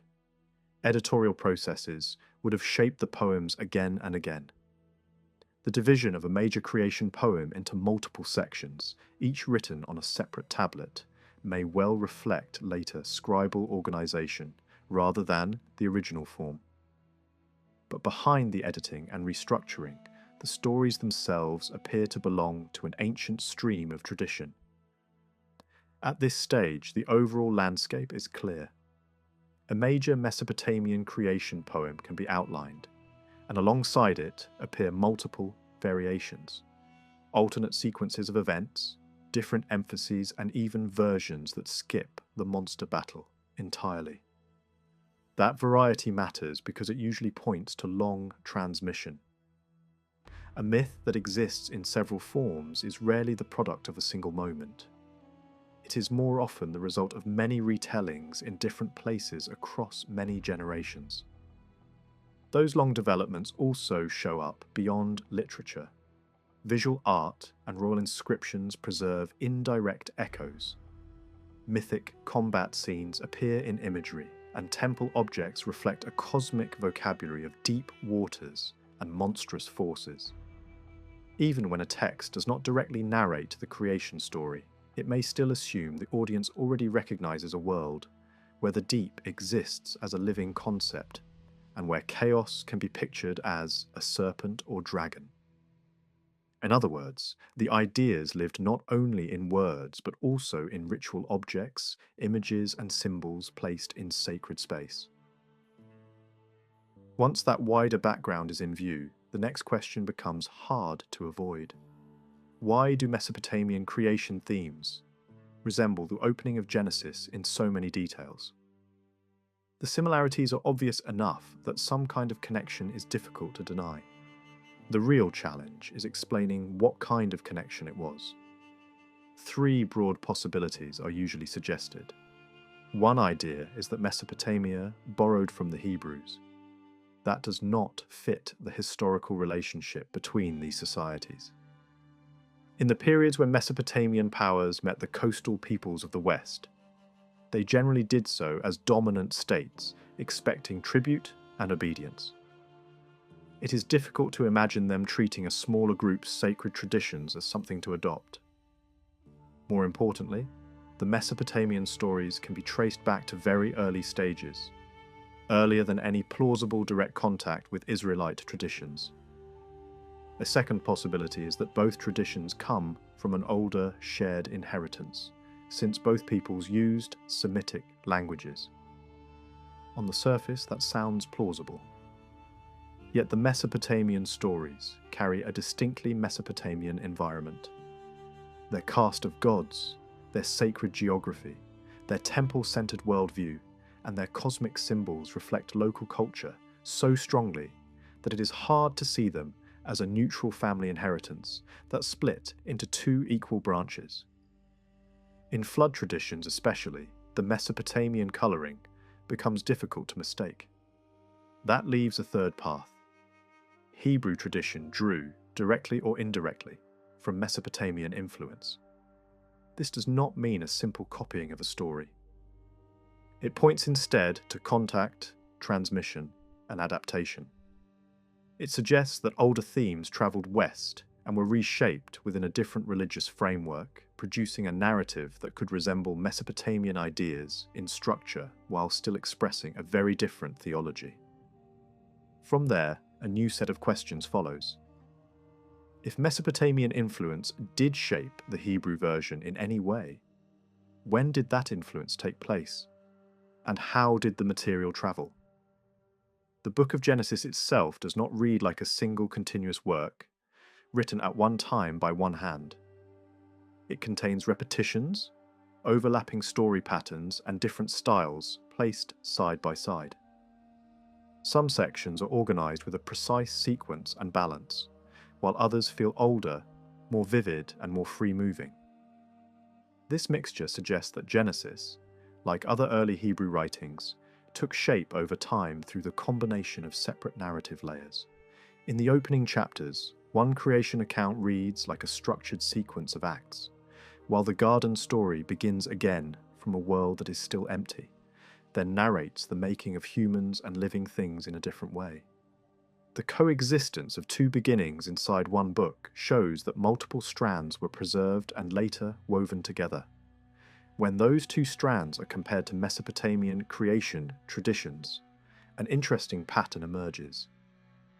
The more structured Hebrew account tends to echo the longer Mesopotamian creation narrative in broad outline. The garden account, at least in its opening movements and certain turns of phrase, can feel closer in spirit to the shorter Mesopotamian version that focuses on making land, life, and order without emphasizing the monster war as strongly. At the same time, much of the garden story has no clear Mesopotamian counterpart. Attempts to match every character to a Mesopotamian figure have repeatedly failed. Even famous images, sometimes claimed as proof of a direct parallel, do not settle the matter, because they can be explained in other ways and are not supported by explicit texts. Some argue that the Hebrews only encountered Mesopotamian myths during the exile in Babylon and carried them back afterward. But that timeline raises problems. The Hebrew narratives are not simply Mesopotamian stories, retold with minor edits. They contain strong differences in purpose and meaning. They also show layers, development, and integration that do not look like a single borrowing event. In addition, references to a deep-sea dragon appear in Hebrew poetry and prophecy in ways that feel older than a late and post-exile import. Those older references are striking. Certain passages speak of a serpent in the sea, or of a battle in ancient times where a dragon of the deep is pierced, broken, or defeated. Names like Leviathan and Rahab appear as symbols of a monstrous power linked to the waters. The language is poetic, but it draws on imagery that feels rooted in a myth already known to the audience. In some lines, the pairing is especially telling. The heavens are described as being set in order, while a serpent is struck down. That kind of parallel is close to the Mesopotamian idea, where order in the sky follows the defeat of a chaos monster.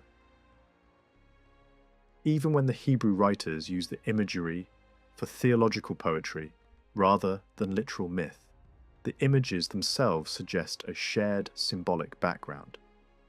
If those motifs were familiar earlier than the exile, then Mesopotamian influence must have reached the West long before the 6th century.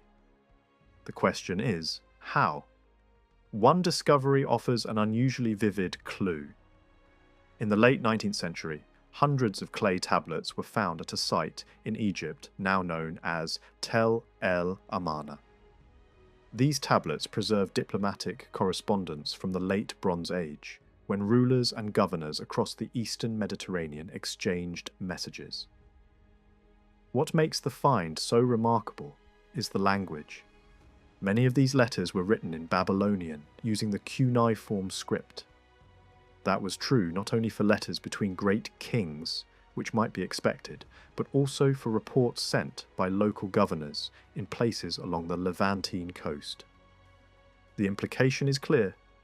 In that period, Babylonian functioned as an international language of diplomacy across a wide region. That kind of network matters because language carries more than administration. Where a language spreads, stories and ideas often travel with it. The Tel el Amarna archive contains more than official letters. Among the tablets are texts tied to Mesopotamian legend, including narratives associated with major underworld and wisdom traditions. Their presence shows that Mesopotamian mythic material was circulating far beyond Mesopotamia itself, at a surprisingly early date. Some researchers have pushed the timeline even further back. They argue that the Hebrews might have encountered Mesopotamian stories at a very early stage during the age traditionally linked with the patriarchs. Later, tradition placed Terah, remembered as an ancestor in the Hebrew line, in Ur of the Chaldeans, and many modern scholars have identified that place with the southern Mesopotamian city of Ur. If that identification is accepted, then a simple idea follows. Abraham, Terah's son, could have carried stories from Mesopotamia westward when he migrated toward Canaan. In theory, creation traditions and flood memories might have travelled with a family long before any later political crisis or exile. But that neat pathway raises a problem. If the legends had entered Hebrew life that early and through such direct contact, traces of them would be expected to appear more often and more clearly in the earliest layers of Hebrew writing. Instead, the pattern looks different. The strongest echoes of Mesopotamian mythic themes do not behave like something brought in fully formed at the very beginning. It seems more likely that these elements entered Hebrew tradition later, after settlement in Canaan, during the long period of living among older local populations and interacting with the wider cultural world of the Near East. So the safest position is cautious and broad. At some point, through channels that cannot be pinned to a single date, the Hebrews came to possess Mesopotamian story material that later appears embedded in their own national memory. That transmission could have happened through inherited Canaanite tradition, since Canaan had long been exposed to Eastern influence, or through direct contact with Mesopotamia itself, or through a combination of both. What can be stated with more confidence is what did not happen. The exile in Babylon did not introduce Babylonian mythology as a completely new and shocking discovery that was then copied straight into Hebrew scripture.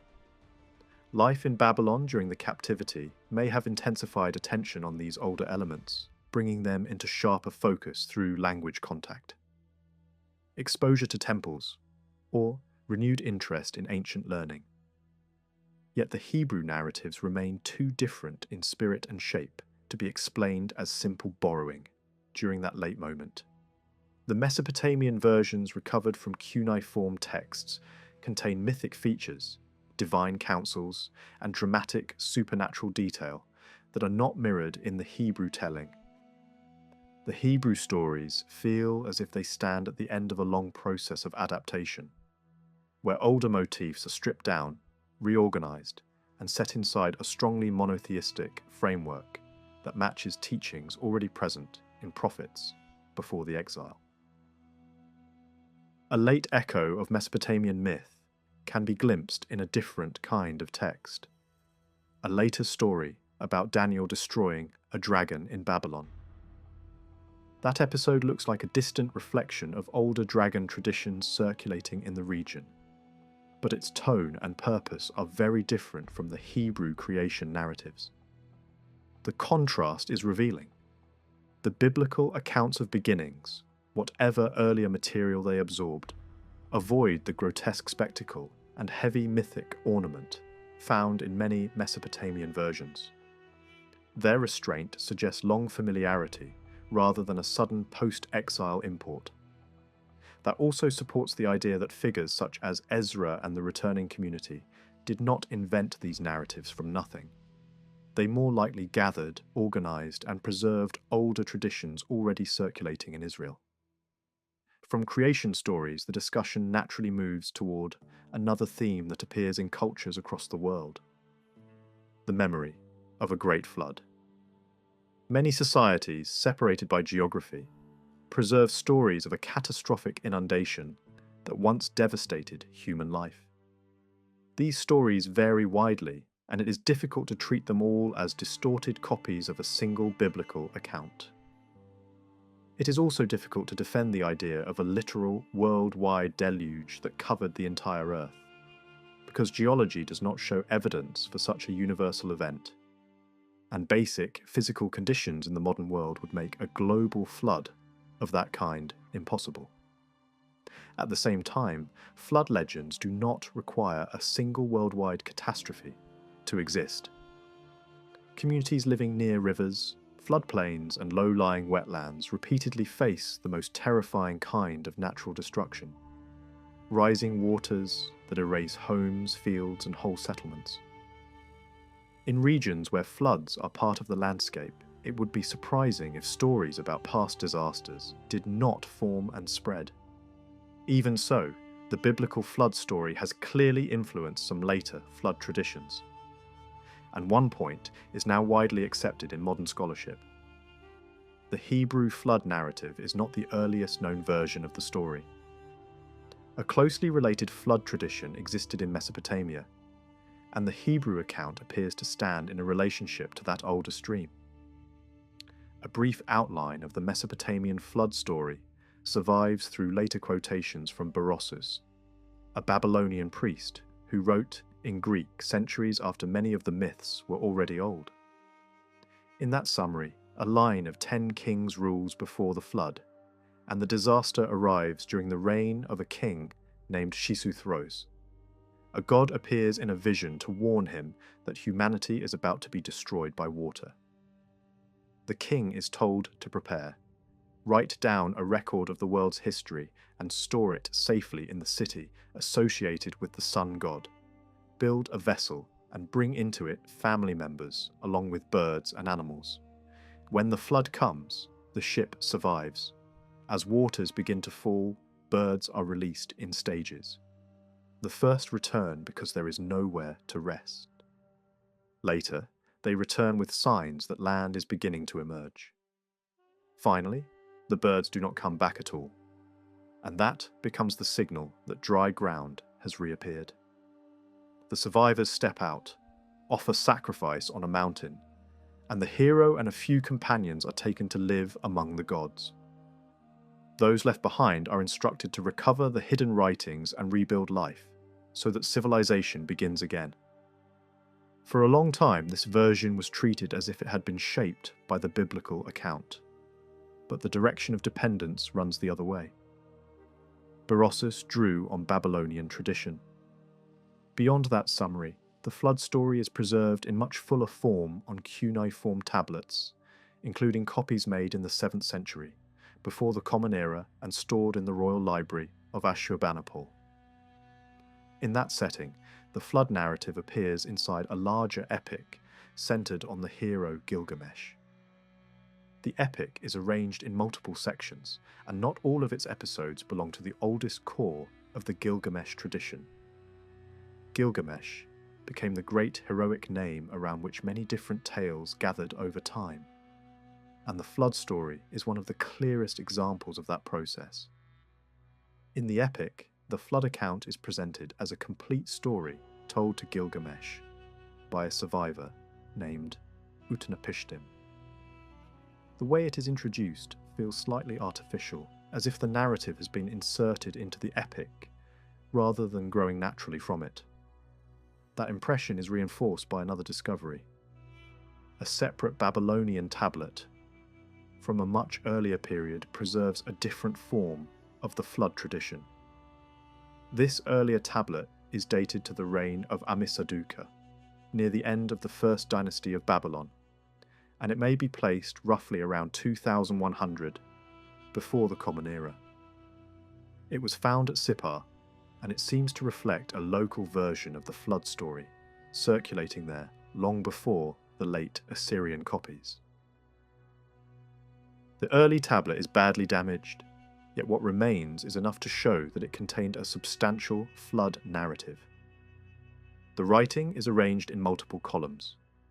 In one section, a deity appears to be giving instructions for bringing destruction upon humanity. Later, the god Ea protests against such sweeping devastation.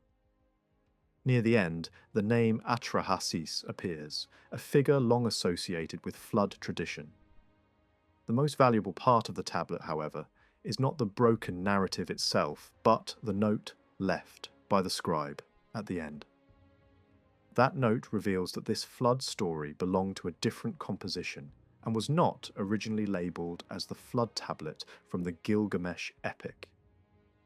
This is direct evidence that the flood narrative existed independently and was later inserted into the Gilgamesh cycle. It also proves something larger. The myths, copied for Ashurbanipal's library in the 7th century, were not new inventions of that era. They were heirs to traditions already old, more than a millennium earlier. In the flood story as preserved in the Gilgamesh tradition, the main sequence resembles the outline associated with Berossus, even though the details do not match exactly. A group of gods decides to send a flood. Ea, the god of wisdom, warns a man and gives instructions for building a vessel that will preserve life. The hero gathers family, animals, and provisions. The storm arrives with terrifying force.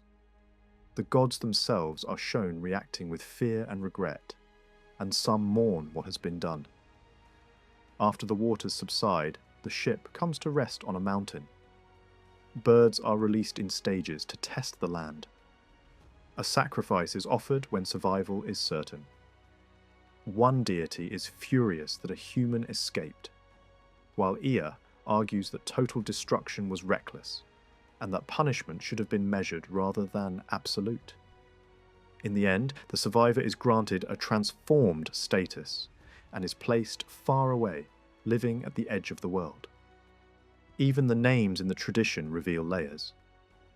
The survivor is called Utnapishtim, a name often understood as connected with life and survival. And he is also associated with the name Atrahasis, meaning someone marked by exceptional wisdom. Some have suggested that the story is a blend of two older traditions, one describing a universal catastrophe, and another describing the destruction of a single city, and that the two names reflect those different origins. It is an appealing idea, but the evidence for such a clean division remains thin. What is clearer is that Mesopotamian storytelling often preserved multiple names and titles for the same figure, especially when traditions from different places were combined. The flood narrative begins in a city described as ancient, located on the Euphrates. The gods decide on destruction, and Ea reveals the plan indirectly, in a manner that sounds strange until the scene is imagined properly. The warning is delivered in a vision. Instead of speaking openly in a public setting, Ea addresses a reed hut and a wall, as if speaking to the structure around a sleeping man. This seems like a deliberate method, a way to convey the message without openly breaking a divine oath of secrecy. The man is told to tear down his house, build a ship, abandon possessions, and take aboard living creatures of every kind. He worries about how to explain the project to his neighbours, and he is given a cover story. He will claim that a powerful god has driven him away, and that he is going to live with Ea in the deep. The point is not simply deception for its own sake. It is a practical way to keep the city calm while preparations move forward. The building of the vessel is described in vivid, physical detail. Materials are gathered, measurements are laid out. The ship is treated almost like a floating house, divided into levels and compartments. Bitumen and pitch make it watertight. A great feast is held, described like a major festival, as if normal life is being performed at the very moment disaster approaches. Then the sign arrives. A dark cloud rises. Storm gods thunder.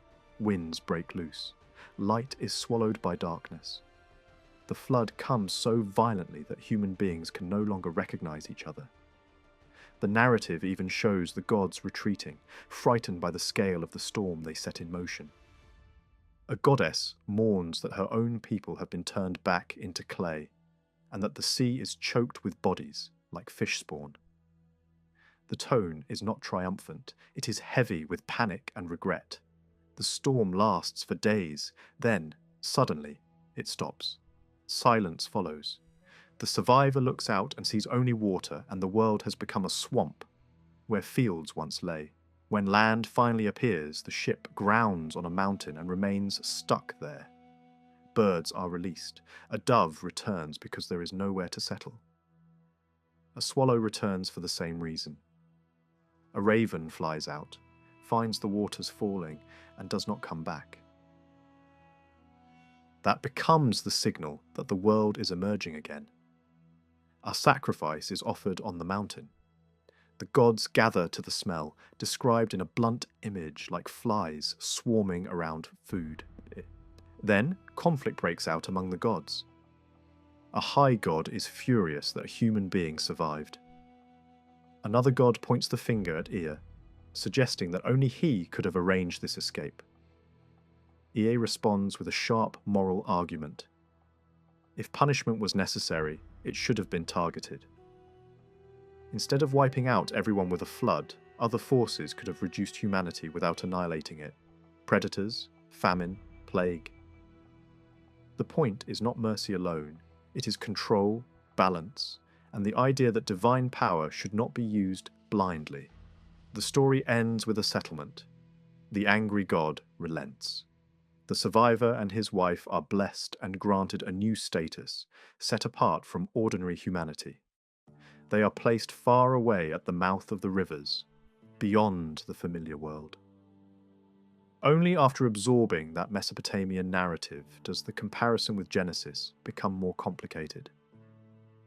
The biblical flood story occupies a long stretch of text and, like the opening creation material, it is not the product of a single voice. Two narrative strands were joined together into one continuous account. Unlike the two creation accounts, which appear one after the other, the flood traditions were interlaced. The editor who combined them did not aggressively smooth out the differences. Details that do not match remain side by side. Repetitions remain. Shifts in emphasis remain. Because the compiler preserved so much, it is possible for modern readers to pull the strands apart and see where the seams lie. As the flood story now stands in Genesis, it does not speak with a single, perfectly unified voice. In a few key places, the narrative presents two different sets of figures for the same event, and the differences are too large to be explained as minor storytelling variation. Two details in particular expose the seams: how long the flood lasted, and how many animals were brought aboard. In one sequence of passages, the timeline is short and tightly framed. The flood begins 7 days after Noah is instructed to prepare. The rain and the overpowering waters are described as lasting 40 days. And then the retreat of the waters is measured by 3 cycles of 7 days. If these elements are read as a single continuous calendar, the whole catastrophe appears to unfold in a span of roughly 2 months, counting the week of waiting before the waters arrive. In this version, the flood is sudden, intense, and relatively brief, with the turning point marked by repeated 7-day intervals as the world slowly becomes habitable again. But another set of lines tells a very different story. Here, the flood is anchored to exact dates in Noah's life. It begins in his 600th year, in the 2nd month, on the 17th day. The waters then prevail for 150 days, and the final drying of the earth is placed in the following year, in the 2nd month, on the 27th day.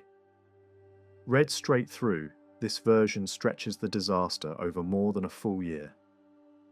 That long chronology does not fit the shorter sequence that totals only about 68 days.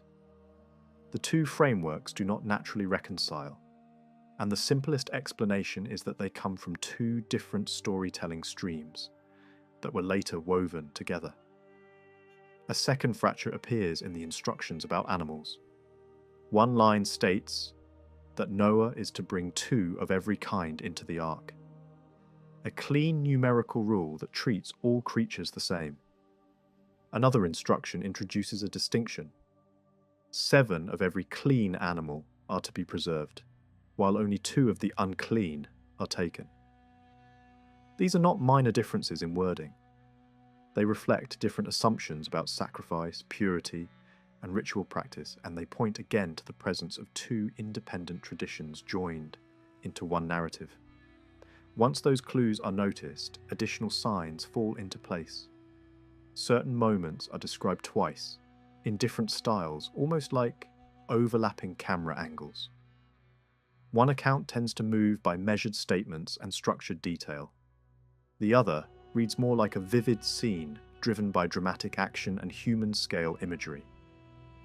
Because the editor who combined them preserved so much of both, the 2 strands can still be traced without specialized tools. One can follow a continuous line of verses that forms a complete, coherent flood story on its own. Then read the remaining verses and find that they also form a second complete version, with its own internal consistency, apart from one small phrase that has been shifted. Each stream has its recognizable habits. One tells the story in a restrained, record-like manner. It emphasizes measurements, construction details, and exact dates. The ark's structure is laid out with care. The height of the flood is measured. The beginning and ending are pinned to specific months and days, and the key milestones are marked precisely. When the waters burst forth, when the vessel comes to rest on a mountain range, when the mountain tops are first visible, when the surface begins to dry, and when the earth is finally declared dry. Certain dramatic causes are also emphasized, including the opening of deep subterranean sources as part of the mechanism of the flood. This same strand includes the formal ending in which a covenant is established, and a rainbow becomes the sign of that agreement. The second stream is more visual and immediate. It portrays the divine action in ways that resemble a scene rather than a chronicle. Noah is shut inside by the Lord.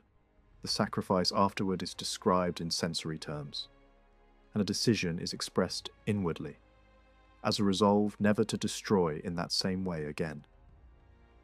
This tradition also highlights the difference between clean and unclean animals, explains the flood as driven primarily by heavy rain rather than by waters bursting from below, and includes the famous test of the world's recovery through birds sent out from the ark. It ends with the building of an altar and a sacrifice offered directly to the Lord. When the Mesopotamian flood story is set beside these two Hebrew versions, something striking appears. The Babylonian narrative seems to carry features that resemble both strands at once. It shares the practical attention to shipbuilding, the use of pitch to seal the vessel, and the motif of the ship coming to rest on a mountain. It also contains a moment after the catastrophe in which a divine figure argues against repeating such total destruction in the future. A scene that echoes, in its own mythic language, the idea of a lasting pledge that the world will not again be wiped away by flood. At the same time, the Babylonian version also mirrors the more dramatic, scene-driven elements seen in the other Hebrew stream. There is a period of waiting between the warning and the disaster. The flood is driven by violent rainfall. Birds are released to test whether the waters have retreated. A sacrifice is offered, and the gods respond to the smell rising from it. Those features align closely with the vivid, episode-based rhythm of the more picturesque Hebrew telling. Taken together, the comparison suggests a layered history. Genesis preserves two independent flood traditions that ultimately connect back to Mesopotamian story worlds. Yet neither Hebrew version reads like a direct copy of the Babylonian tale as it survives in later cuneiform form. The Hebrew narratives look like traditions that have travelled, been reshaped, and been adapted into a different theological framework over time. The earlier discussion about creation myths points in the same direction. The borrowing, if that is the right word, appears to belong to a period before the exile, not to a sudden adoption during captivity. One detail complicates the picture. In the earlier Hebrew writings, the flood does not leave as deep a footprint as the dragon combat theme does. Later, prophets can allude to the waters of Noah, and other texts presume that the figure of Noah is known, but explicit echoes of the flood story are not scattered widely across the older layers of Hebrew literature. Meanwhile, the structural resemblance between the Hebrew flood narrative and the Babylonian flood tradition is unusually close, closer than the parallels that can be drawn in the creation accounts.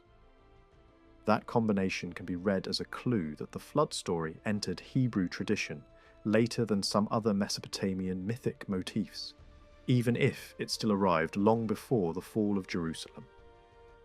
The attention was fixed on Babylonian stories that later echoed inside Hebrew tradition. The creation traditions formed a fairly self-contained cluster of narratives, and they can be discussed as a set. The flood story is different. In Mesopotamian literature, it does not usually stand alone. It appears as one dramatic episode inside a much larger heroic saga, a long epic built around the exploits of a figure who became the most famous hero in Babylonian memory, Gilgamesh. The flood account can be lifted out because it is a complete tale by itself, but doing so leaves the rest of the epic still waiting in the background. To understand why that flood story survived and how it travelled, it helps to look at the wider poem that carried it. For a long time, readers struggled even with the hero's name. Older publications rendered it as something like Izdubar or Gishtubar, because the writing system used signs that could be read in different ways. Later work clarified how Babylonian scribes actually pronounced it, and the name that emerges is the familiar one, Gilgamesh. Some writers tried to connect him with Nimrod, the mighty hunter described in Genesis, whose kingdom is linked with famous Mesopotamian cities. But beyond the loose similarity that both are remembered as ancient heroic figures tied to Babylonian lands, there is no firm bridge between them. Nimrod remains a shadow in the biblical text, while Gilgamesh stands at the center of the longest heroic poem preserved from Mesopotamia, surrounded by a chain of adventures that are far richer and more detailed than anything attached to the Nimrod tradition. The epic, in the form known today, was written on 12 clay tablets, arranged as a numbered series. At one time, it was fashionable to interpret that number as symbolic, as if the 12 parts mirrored the 12 months, and the whole poem was a solar allegory.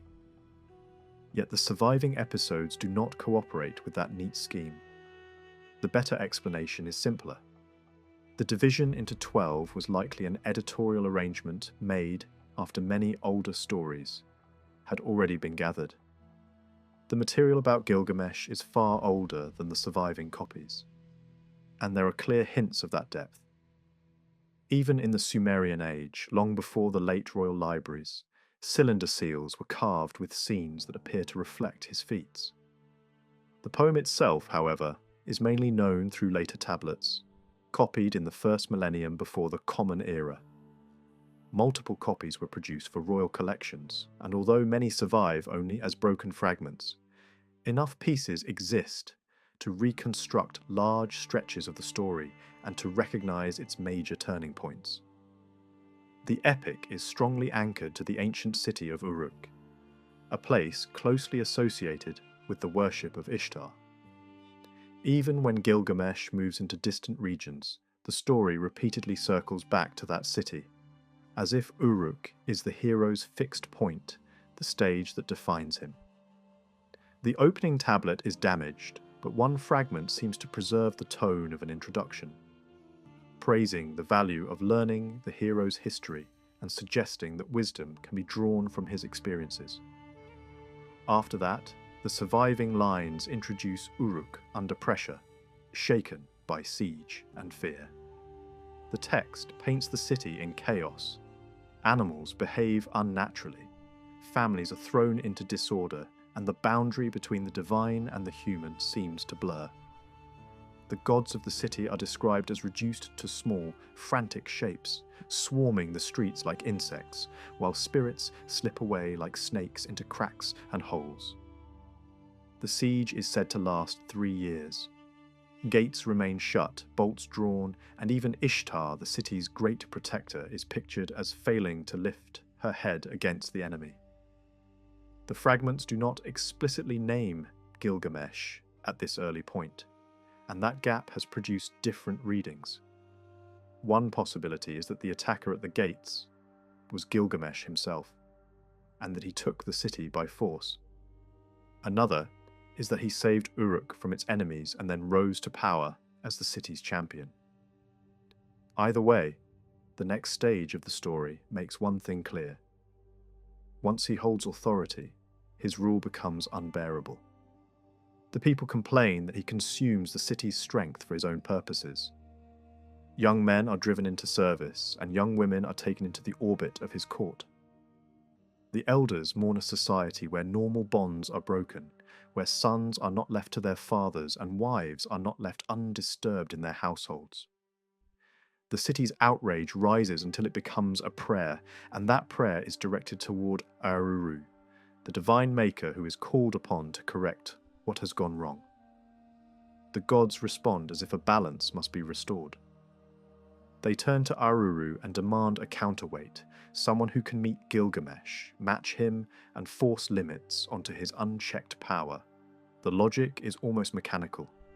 The same force that produced the hero must now produce his equal. Aruru acts in a way that echoes creation language. She washes her hands, shapes clay, casts it down, and forms a new being. This rival is named Enkidu in later tradition, though the surviving passages preserve a form that reflects older spellings. The point is not merely that a man is made, but that a challenger is engineered, something strong enough to confront the king of Uruk. Yet this created figure does not enter the world as a civilized citizen. He belongs to the wilderness. The poem describes him as covered in hair, with long, flowing locks like a woman's, thick and luxuriant, almost like a symbol of natural abundance. He does not know cities or settled people. He lives as if he is part of the landscape itself. He eats plants with gazelles, drinks beside animals, and moves with the creatures of the water as if they are his companions. He is not simply a man in nature. He is presented as a hybrid being, half human in his upper form and beast-like in the lower, a figure who represents raw life outside the walls of civilization. At this point, the story introduces a hunter, a man whose livelihood depends on controlling wild spaces. He appears suddenly, suggesting that earlier lines have been lost. He observes Enkidu at the watering place and watches him ruin traps and free animals from snares. The hunter is overwhelmed, not merely frustrated. Enkidu is too strong to confront directly, and the hunter returns to Uruk to report what he has seen. He describes a force that moves across the mountains and protects the animals like a guardian. Nets are torn, pits are filled, and the normal power of the hunter's craft collapses in the presence of this strange man. Gilgamesh responds with a plan that is not about strength, but about transformation. Instead of sending weapons, he sends temptation. The hunter is told to take a temple woman, Ukat, a sacred figure attached to Ishtar's service, and to set a trap at the watering place. The method is blunt and symbolic. Enkidu will be drawn to her nakedness, and that encounter will break his bond with the animals. It is not simply seduction. It is a ritual turning point. The poem treats sexuality here as a boundary between worlds, the moment when the wild man is pulled into human society and cannot return unchanged. The hunter and the woman travel to the appointed place. They wait for days beside the water. When Enkidu arrives, feeding and drinking as always, the woman reveals herself exactly as instructed. The episode is described with an unbroken intensity. She exposes herself, he comes close, and they remain together for 6 days and 7 nights. When it ends, the consequences appear immediately. Enkidu turns back toward the animals, but the gazelles and beasts no longer accept him. They look, hesitate, and then pull away. His body stiffens, his knees fail. The poem frames it as a sudden loss of belonging, as if his old identity has been stripped away. The wilderness has rejected him. Instead of chasing the animals, Enkidu turns back to the woman. Something in him has shifted. He listens as she speaks, and the story emphasizes the change in his attention. He sits at her feet, gazes into her face, and hears her words as if discovering language and meaning in a new way. She tells him he is great, godlike in stature, and asks why someone like him should remain among beasts. Then she offers a destination. Uruk, the bright city with its sacred houses and royal palace. She describes Gilgamesh as a figure of overwhelming strength, a ruler who dominates men like a wild bull dominates the herd. Her speech works on Enkidu in 2 directions at once. It invites him into civilization, and it also awakens in him the desire for companionship, a wish for a friend. Enkidu agrees to go, yet the move toward Uruk is not simple submission. The broken lines that follow suggest a tension in him. He has heard enough about Gilgamesh to want to meet him. Perhaps to test him, perhaps to challenge him, perhaps to become the rival he was designed to be. A warning dream interrupts that impulse. In the dream, Enkidu is told that Gilgamesh cannot be surprised, cannot be easily overcome, and stands under the protection of powerful gods. Meanwhile, Gilgamesh also dreams, his own vision filled with falling stars and heavy symbols, and he goes to his mother to seek interpretation. Her reading points toward the same conclusion. A new figure is coming, and the right response is not battle, but friendship. The next tablets describe how the expected clash becomes an alliance. The text is fragmentary, but the direction is clear. Enkidu's urge to fight fades, and divine influence pushes the story toward companionship instead of rivalry. Promises of honor and status are offered to bind Enkidu to Uruk. He remains, and the two heroes stand together as comrades. The epic then shifts into the mode of adventure. A major campaign is launched against a feared tyrant named Humbaba, a figure associated with a cedar forest and a fortified stronghold deep within it. Preparations are made, prayers are offered to the sun god, and Gilgamesh receives dreams that are interpreted as signs of victory. The cedar forest is described as vast and overwhelming, with trees of extraordinary height and a road that seems laid out for the ruler of that place. Humbaba's presence is presented as a force of nature. His roar is like a storm, and the forest is lethal to intruders. Yet the two heroes push forward anyway. The surviving lines break before the decisive moment, but the ending of the episode can be inferred. The final fragment preserves a phrase that points to Humbaba's severed head, suggesting that the heroes killed him and returned with proof of their triumph. Up to this point, the story moves in a rising arc of success. The gods favour the heroes, threats fall before them, and Uruk appears strengthened by their power. Then the epic pivots. The next disaster is not a monster in the forest, but a god's wounded pride. On returning, Gilgamesh washes away the grime of battle and appears in royal splendour.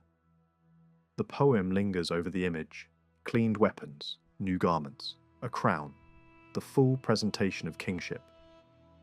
Ishtar sees him and desires him. She offers marriage with promises that sound like imperial fantasy: precious chariots, radiant materials, kings and princes bowing, tribute flowing from mountain and plain, abundance in flocks and herds. It is the language of total elevation, a proposal that would make Gilgamesh not only a king, but a figure at the centre of divine favour. Gilgamesh refuses, and his refusal is not gentle. He lists the lovers Ishtar has taken and destroyed, recounting their fates as warnings. A bright bird is loved and then crippled. A lion is trapped. A warhorse is driven into exhaustion. A shepherd is transformed and hunted by his own. Even a devoted gardener ends as a broken figure. The message is simple: her love brings ruin, and he will not step into the same pattern. Ishtar's response is immediate rage. She goes to heaven, demands revenge, and pressures her father to release a destructive force. A bull from heaven, meant to crush Gilgamesh. The battle is broken in the surviving tablets, but the shape of it remains. Enkidu seizes the bull, Gilgamesh strikes, and the monster dies. Ishtar climbs the walls of Uruk and curses Gilgamesh for killing the divine bull. Enkidu answers with an act of contempt, hurling part of the bull toward her and threatening her directly. That insult seals his fate. The poem shows Ishtar gathering her priestesses to mourn, while Gilgamesh dedicates the bull's horns as a trophy and sacred offering to the sun god. The heroes ride through Uruk in triumph, and Gilgamesh shouts his own praise to the city's women, declaring himself the greatest among heroes. But the celebration does not last. Enkidu dreams, and the fragments that survive suggest that the dream turns dark. Soon he is struck by illness. apparently linked to the divine anger he has provoked. He lies sick for 12 days and then dies. Gilgamesh survives, but the story hints that he too is marked by sickness and fear. The death of Enkidu becomes the moment that breaks the heroic pattern. It introduces something that strength cannot defeat. From there, the epic becomes a different kind of journey. Gilgamesh's grief is physical and total. He weeps, throws himself on the ground, and speaks with the dread of someone who suddenly understands mortality as a personal threat. He does not only mourn his friend, he sees his own end approaching. That terror drives him onto the road to seek Utnapishtim, the legendary survivor of the flood who is said to have been granted a special status among the gods and holds knowledge about life and death. The road is described in stark images: mountain passes at night, lions in the darkness, prayers lifted to the moon, god for protection. Gilgamesh pushes onward until he reaches a boundary place, a mountain called Mashu, imagined as the region of the sunset. Its gate is guarded by scorpion men whose appearance is so terrifying it can kill a mortal with fear. Their bodies are described as bridging cosmic distance, reaching upward toward the sky and downward toward the underworld. They stand as watchers of the sun's path, guarding the threshold from sunrise to sunset. Gilgamesh approaches, and terror drains his face. One of the guardians observes him and notes that he looks partly divine, partly human. That recognition changes the tone. The Scorpion Man speaks as if he understands that this traveller has crossed immense distances by the will of the gods.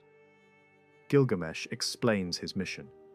He seeks Utnapishtim, hoping to find an answer to death. The guardian does not mock him, but warns him. Beyond the gate lies a passage of thick darkness, a tunnel-like route that stretches for 12 double hours, an entire day without light.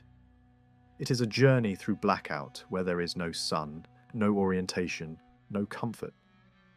For a full day and night, Gilgamesh kept moving forward, swallowed by a darkness so dense it felt like matter.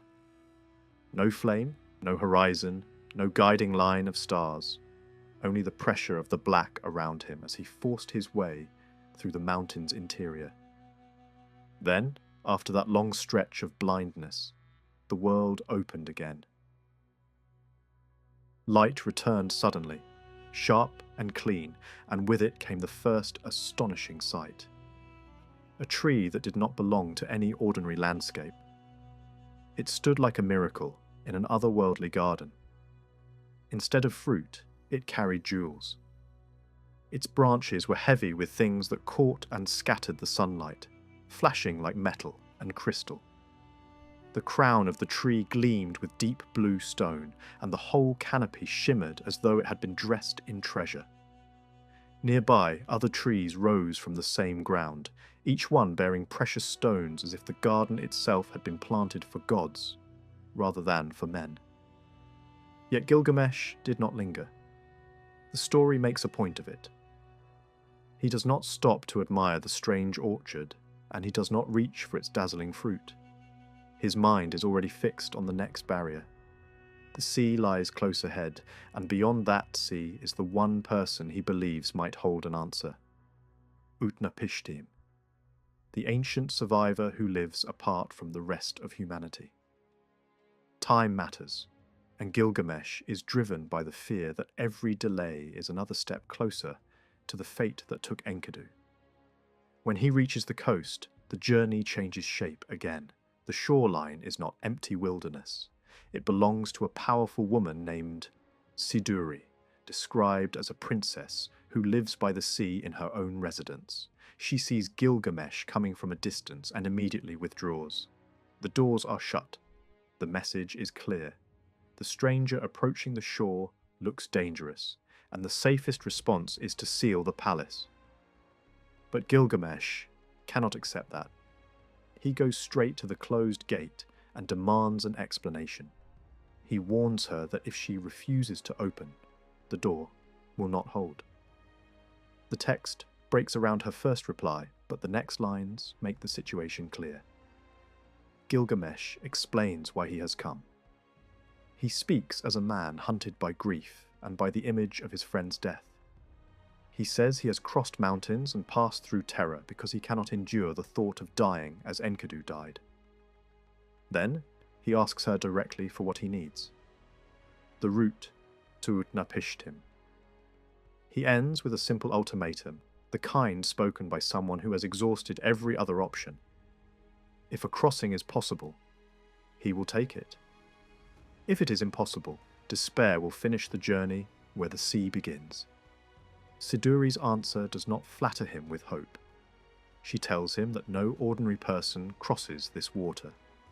There is no ferry, no routine passage. The sea is described as a boundary that even heroes do not casually step over. Only Shamash, the sun god, is said to cross it freely, and the implication is brutal. If even a god's passage is exceptional, what chance does a mortal have? She adds something even more ominous. Beyond the sea lies a deadly zone, the waters of death, sealed and enclosed like something locked behind a barrier. Reaching them is not the end of the problem, it is the beginning of a worse one. Her question is almost a challenge. Even if the far shore could be reached, what would anyone do when faced with death itself as a living obstacle? Still, she does not send him away without a final direction. She tells him there is one possible guide.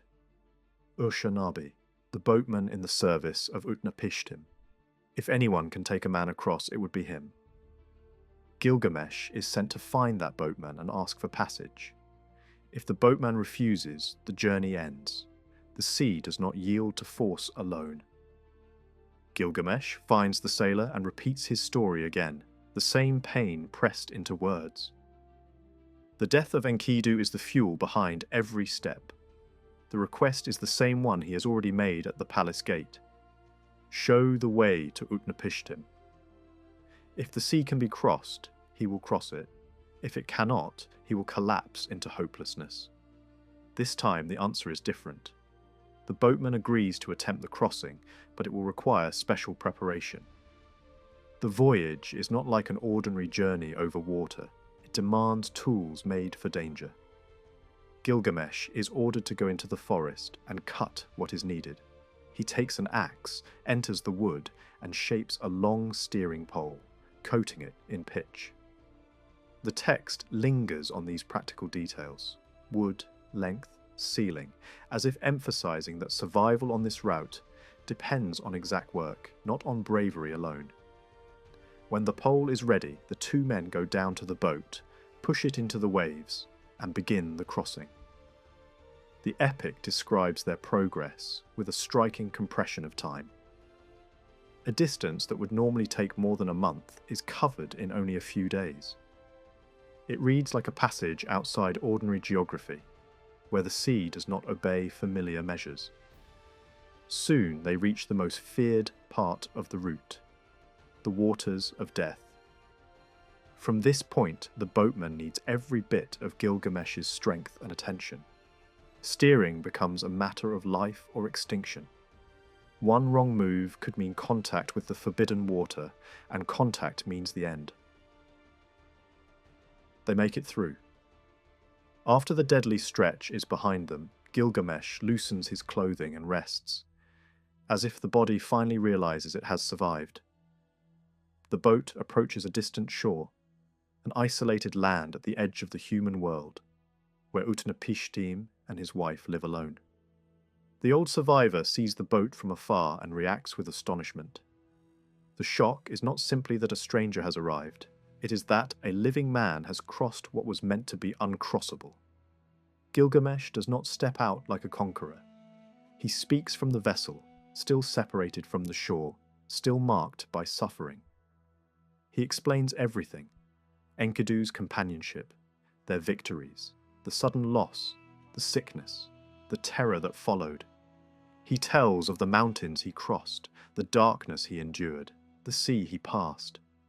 Then he asks the question that has driven him from Uruk: how can death be avoided? How can the fate that took Enkidu be escaped? Utnapishtim listens, and the reply does not come as a gift, it comes as a hard truth. He tells Gilgamesh that death is woven into human life. It does not strike only the weak, and it does not spare the strong. It arrives as long as life continues in its ordinary cycles. Houses being built, families quarrelling, rivalries burning, rivers carrying their waters onward. The world moves, time moves, and the end waits inside that movement. Fate is decided by powers beyond human reach, and the moment of death is hidden from human sight. Life and death are set, but no one is told the day. Gilgamesh looks at Utnapishtim and cannot accept what he sees. The survivor does not look like a ghost or a spirit. He looks like a man. Gilgamesh says it openly. There is no visible difference. Utnapishtim's body does not appear transformed, and that makes the mystery sharper. If the survivor looks human, then how did he receive a life shared with the gods? Why does he stand among them while others fall? That question opens the next great section of the epic. Utnapishtim answers not with philosophy, but with story. He tells of the flood, of the divine decision to wipe the world clean, of warning and shipbuilding, of storm and survival. The flood narrative is presented as his explanation, the single chain of events that carried him out of ordinary human fate. While Utnapishtim speaks, Gilgamesh remains near the boat, unable to move freely because sickness still grips him. When the story ends, Utnapishtim does not offer immortality. He cannot, but he offers something else. Relief. He promises that at least the sick hero can be restored. He begins with an unexpected command: sleep. Gilgamesh tries to resist, but exhaustion overpowers him. Sleep strikes him suddenly, fast and violent, like weather sweeping across the sea. During those days of sleep, Utnapishtim's wife prepares a special food meant to heal him. It is given while he lies unconscious, and when he wakes, Gilgamesh feels altered, as if a spell has been placed on his body. He asks what has been done. The answer is simple. The food was made for healing, and he has taken it. To complete the cure, he is brought to water that washes his sores away. He bathes, the disease lifts, and the ruined skin is cleansed. Now the journey should end. Gilgamesh is alive, and he is no longer sick. But the deeper hunger remains. As he prepares to leave, Utnapishtim's wife presses the question that Gilgamesh himself cannot stop asking. If the hero returns home empty-handed, what has truly been gained? Utnapishtim repeats the older truth: death cannot be escaped by human effort, but then he reveals something else, quietly, as if it should not have been spoken at all. There is a plant, hidden far away, with a strange power. It can renew life, restore youth, stretch the human span beyond its normal limits. Gilgamesh seizes on this like a drowning man reaching for wood. He sets out again with the boatman to search for the plant. They find it. The moment is triumphant. Gilgamesh speaks of taking it back to Uruk, of giving its power to his city, of tasting it and becoming young again. At last, it seems like a victory that answers his grief. Then, the epic delivers its final cruelty. On the return journey after many miles, they stop by a stream of cool water. Gilgamesh goes down to drink. In that instant, a serpent darts out and steals the plant. The loss is immediate and irreversible. Gilgamesh cannot chase it into the dark.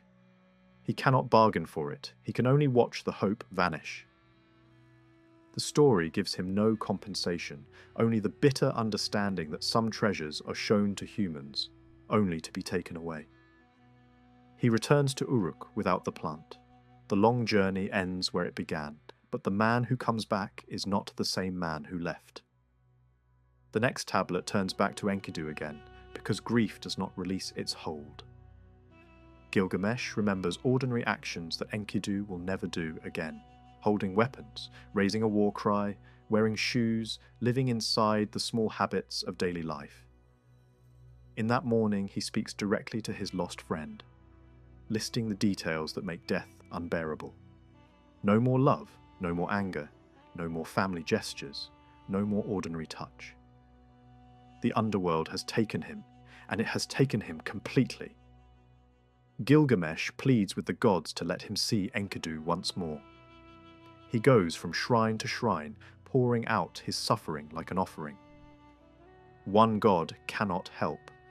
Another will not. A third gives no answer.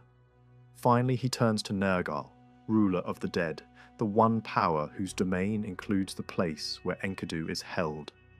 This time, the request is granted. The earth opens and Enkidu's spirit rises like wind. Gilgamesh begs for a description of the underworld. He wants to know what Enkidu has seen. But Enkidu hesitates. The refusal is not secrecy, it is despair. The place is too bleak to speak of easily.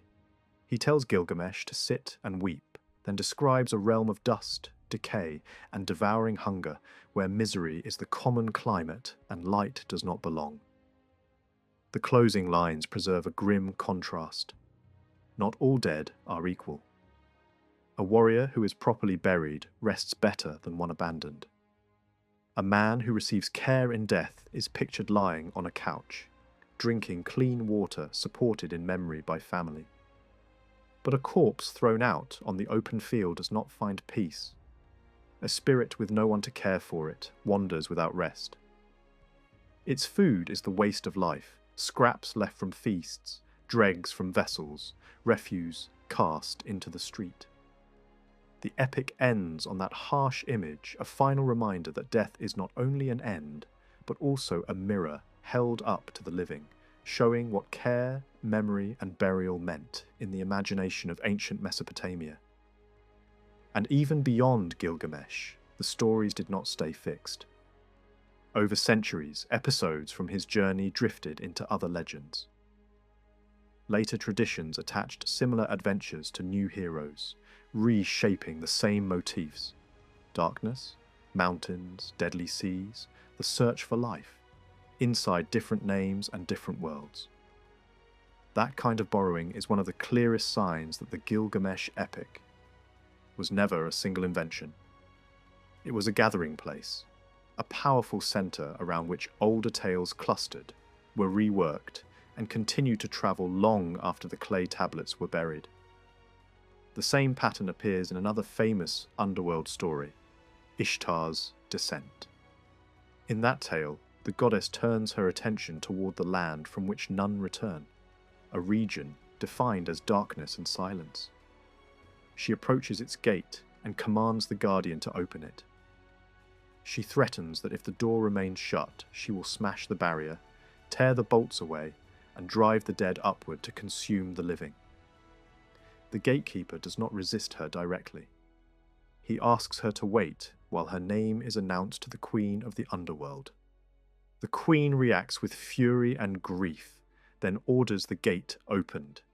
Ishtar is admitted, but not as an honoured guest. She is subjected to the ancient rules of that realm. She passes through 7 gates, and at each one, an item of her power is taken away: crown, ornaments, garments, until she stands stripped and vulnerable. Each time she protests, the same answer is given. This is simply how the underworld works. When she is brought before the queen, there is no welcome. A plague spirit is ordered to strike her body with disease. Yet her absence from the earth causes another catastrophe. Desire fades from living creatures. Fertility stops. Life's ordinary motion breaks down. The crisis reaches the gods above, and a messenger carries the news. A plan is made, a special being is created and sent down with authority, demanding the release that will restore balance. The queen of the underworld rages, but she cannot completely refuse. The waters of life are brought, Ishtar is sprinkled, and she is led back through the 7 gates. what was taken is returned step by step until she rises again into the world of the living. The surviving version does not clearly state why Ishtar descended in the first place, yet the ending hints at mourning rites linked to Tammuz, her youthful spouse.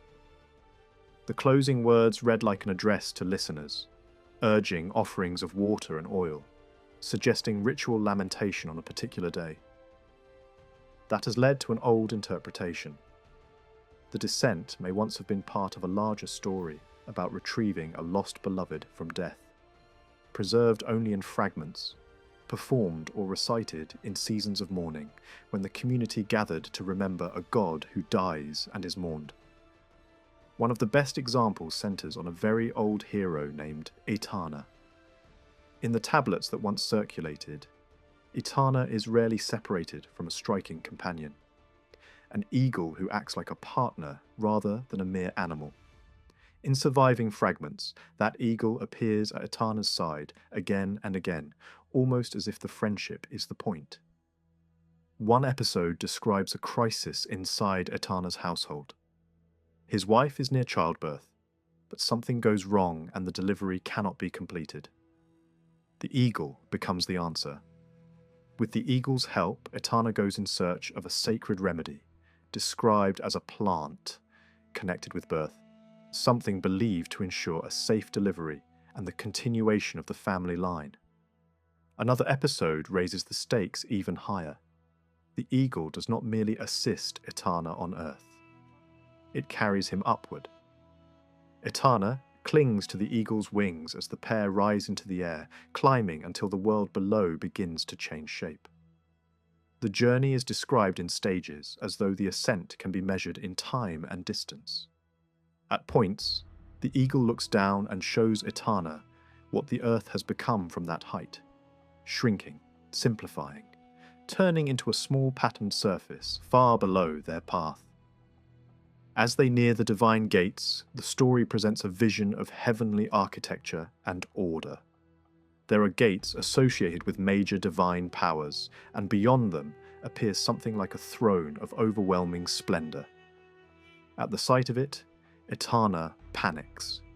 He throws himself down, as if the only safe posture before such authority is submission. The eagle urges him onward, insisting that the ascent can continue. They rise again, higher and higher, resting at one point, then attempting an even more daring goal, reaching the dwelling of Ishtar herself. Then, the narrative breaks. The surviving text leaves a gap right where consequences should fall. But what remains afterward is blunt and violent. Something goes wrong in the ascent, and the two fall. They plunge headlong, tumbling back through the air until they strike the ground. The fragments do not fully explain what caused the disaster, or whether it was an accident, a punishment, or a collapse of strength. The eagle's fate can be inferred from later lines, but Etana's final outcome is unclear.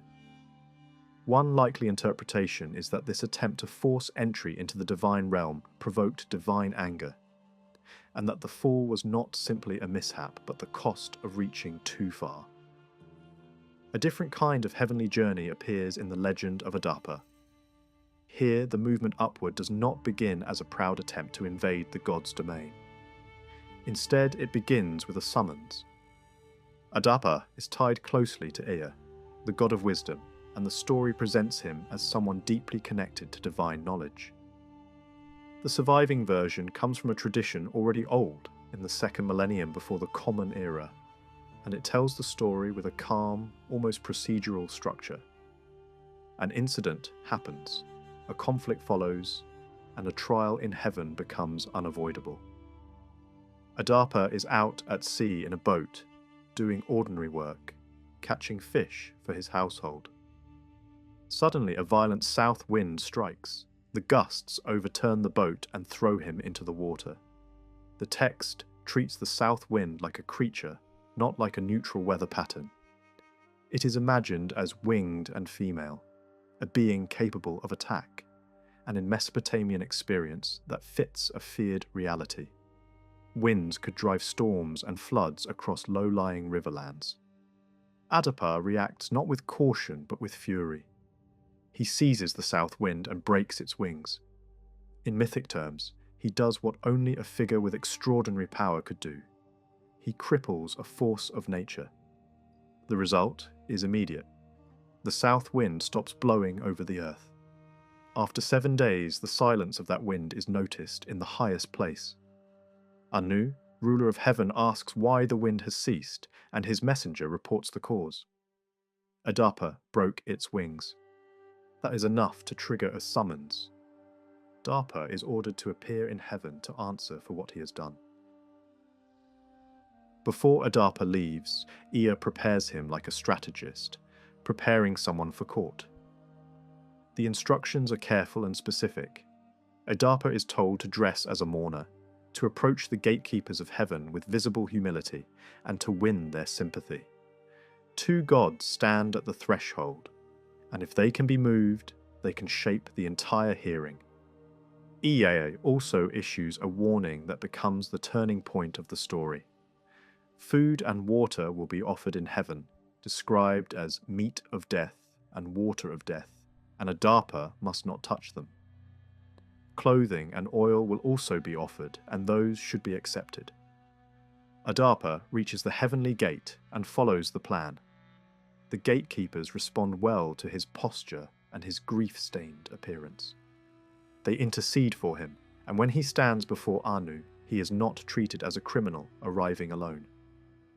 Anu demands an explanation. Adapa tells the story plainly. He was fishing, the south wind attacked him, and he retaliated. The gatekeepers speak again on his behalf. The anger in Anu's court begins to cool. Then the story takes an unexpected turn. Anu does not simply pardon Adapa and dismiss him. Instead, he decides that someone who has seen the interior of heaven should not return unchanged. Anu intends to elevate him, to add him to the divine company. That decision is symbolized through a new offer. Not deadly food, but the meat of life and the water of life, the gifts that grant immortality.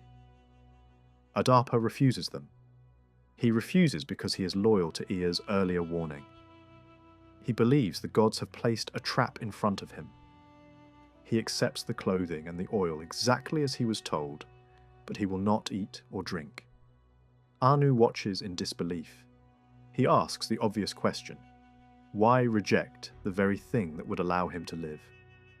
Adapa answers honestly. Ea commanded it. The tragedy is quiet but sharp. Ea's suspicion, meant to protect his son from a possible assassination, ends up blocking the one moment when immortality is actually offered. Anu had not planned to kill Adapa. He planned to preserve him, and so Adapa loses what he came closest to gaining. These 2 stories, Etana and Adapa, carry a similar warning even though they unfold differently.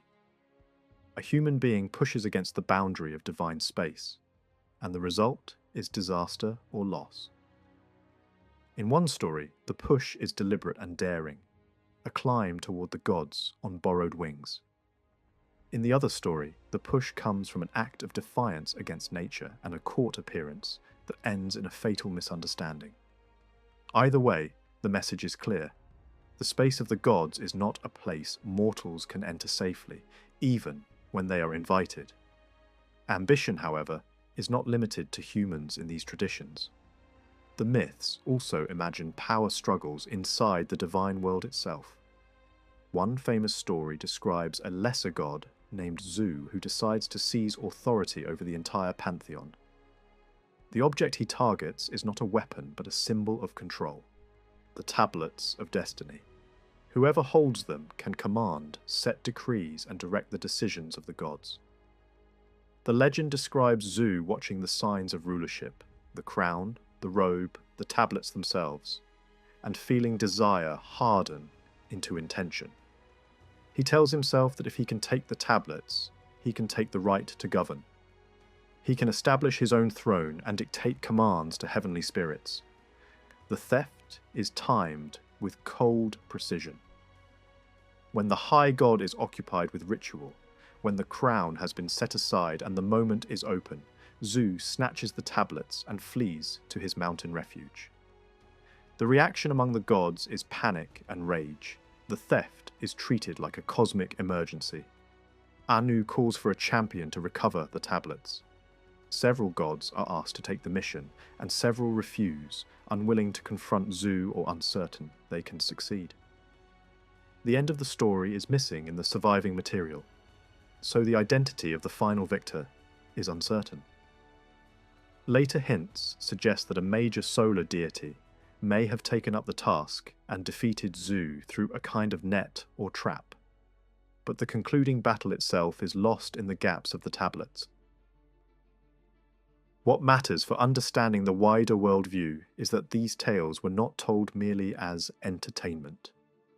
They carried weight. They had meaning inside religious life, and evidence from Mesopotamia suggests people treated them as stories with real practical effects. Some texts openly claim that knowing a hero's deeds brings prosperity or protection. The introduction to the Gilgamesh epic, for example, presents knowledge of the hero's story as beneficial, as if familiarity with the narrative itself could shape a listener's fortune. Gilgamesh, in particular, seems to have crossed the boundary from legendary king to divine figure in popular belief. In later prayers, he is addressed with titles that are not given to ordinary humans. He appears as a judge among divine beings, a ruler who can order the world's quarters, an authority capable of delivering decisions like a god. Even the way his name is written in some contexts marks him as more than mortal. That detail reflects a wider pattern in Mesopotamian thought. A heroic name could become a focus for worship and petition, especially when the story attached to that name spoke about sickness, fate, and the hidden structure of the universe. There is even clearer evidence that mythic narratives were used as tools of protection. Some tablets preserve stories about a plague god and his companion, describing them as armed figures who sweep through cities, striking people down like warriors on campaign. The series ends with a promise. The household that honours the god's deeds and keeps the text will be spared.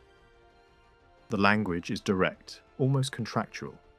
If the god becomes angry and destruction spreads, the weapon of pestilence will not approach the home where the tablet is placed.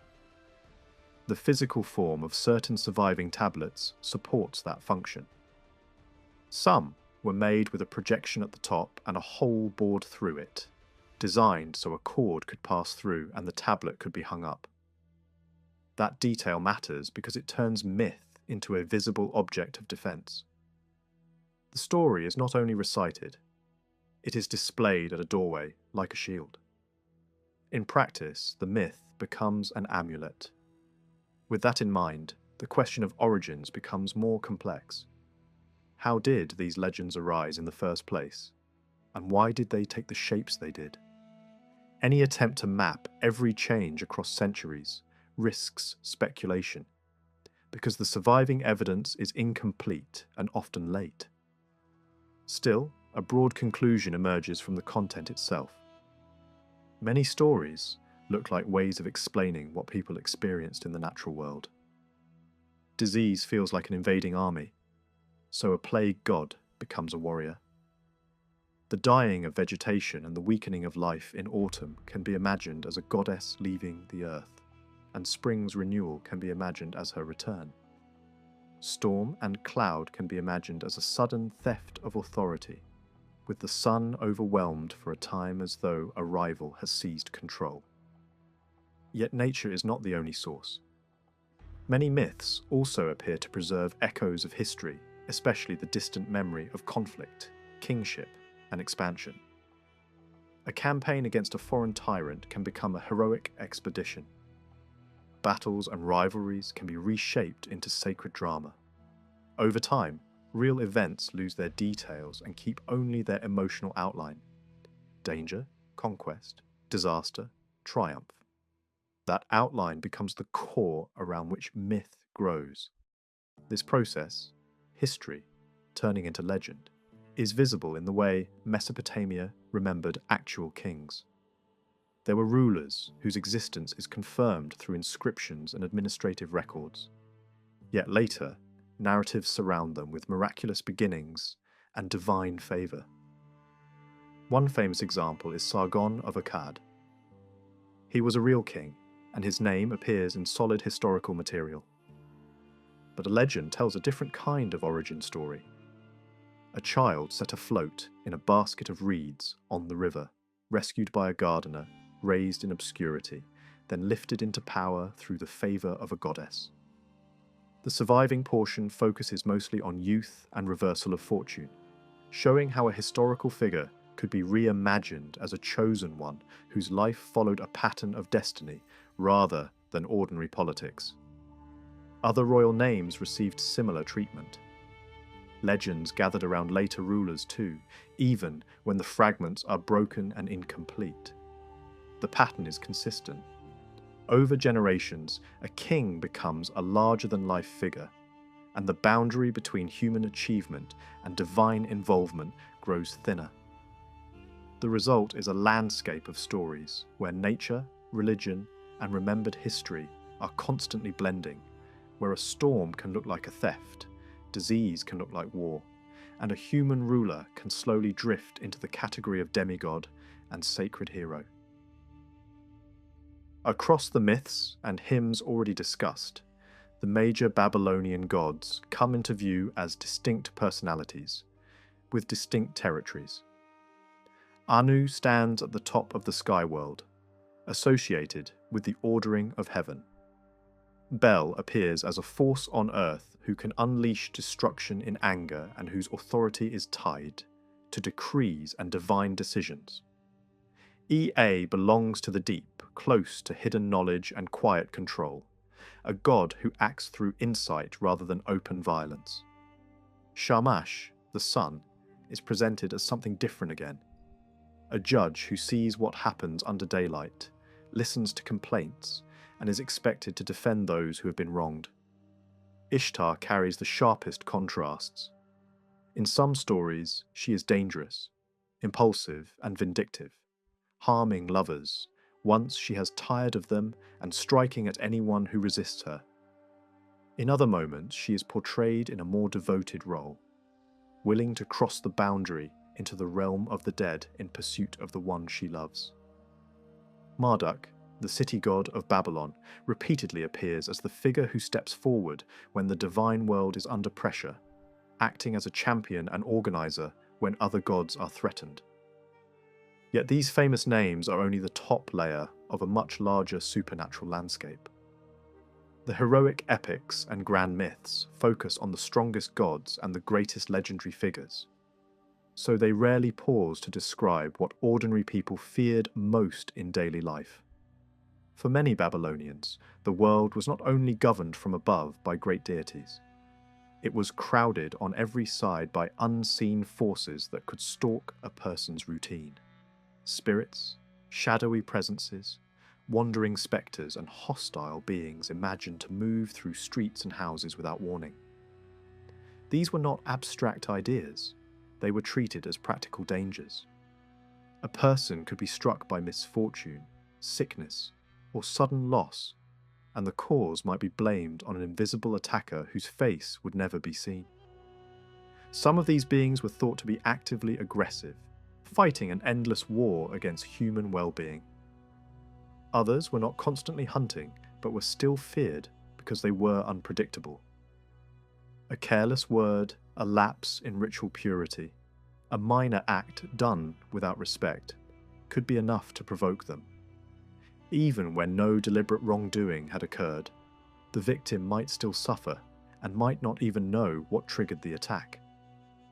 In imagination, these forces were often described as repulsive hybrids, features borrowed from birds, beasts, and predatory animals combined into a single monstrous form. The point was not artistic variety. The point was dread. A creature built out of claws, fangs, wings, and distorted limbs was a visual shorthand for the kind of harm it could bring.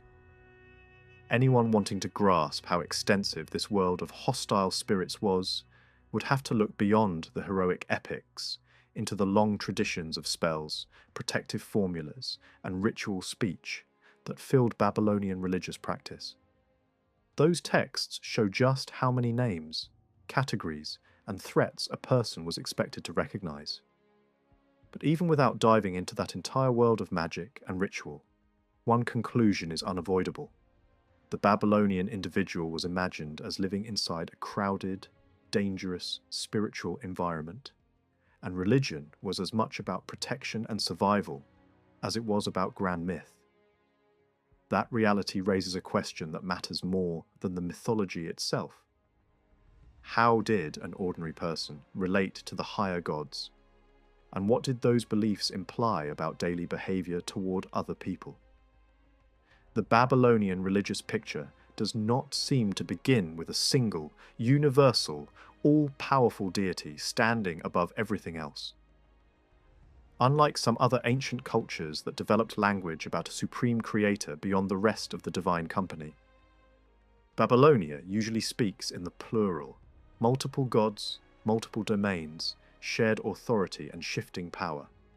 There are a few rare phrases in which the word God appears without naming a specific deity, which might hint at a faint movement toward a more abstract idea.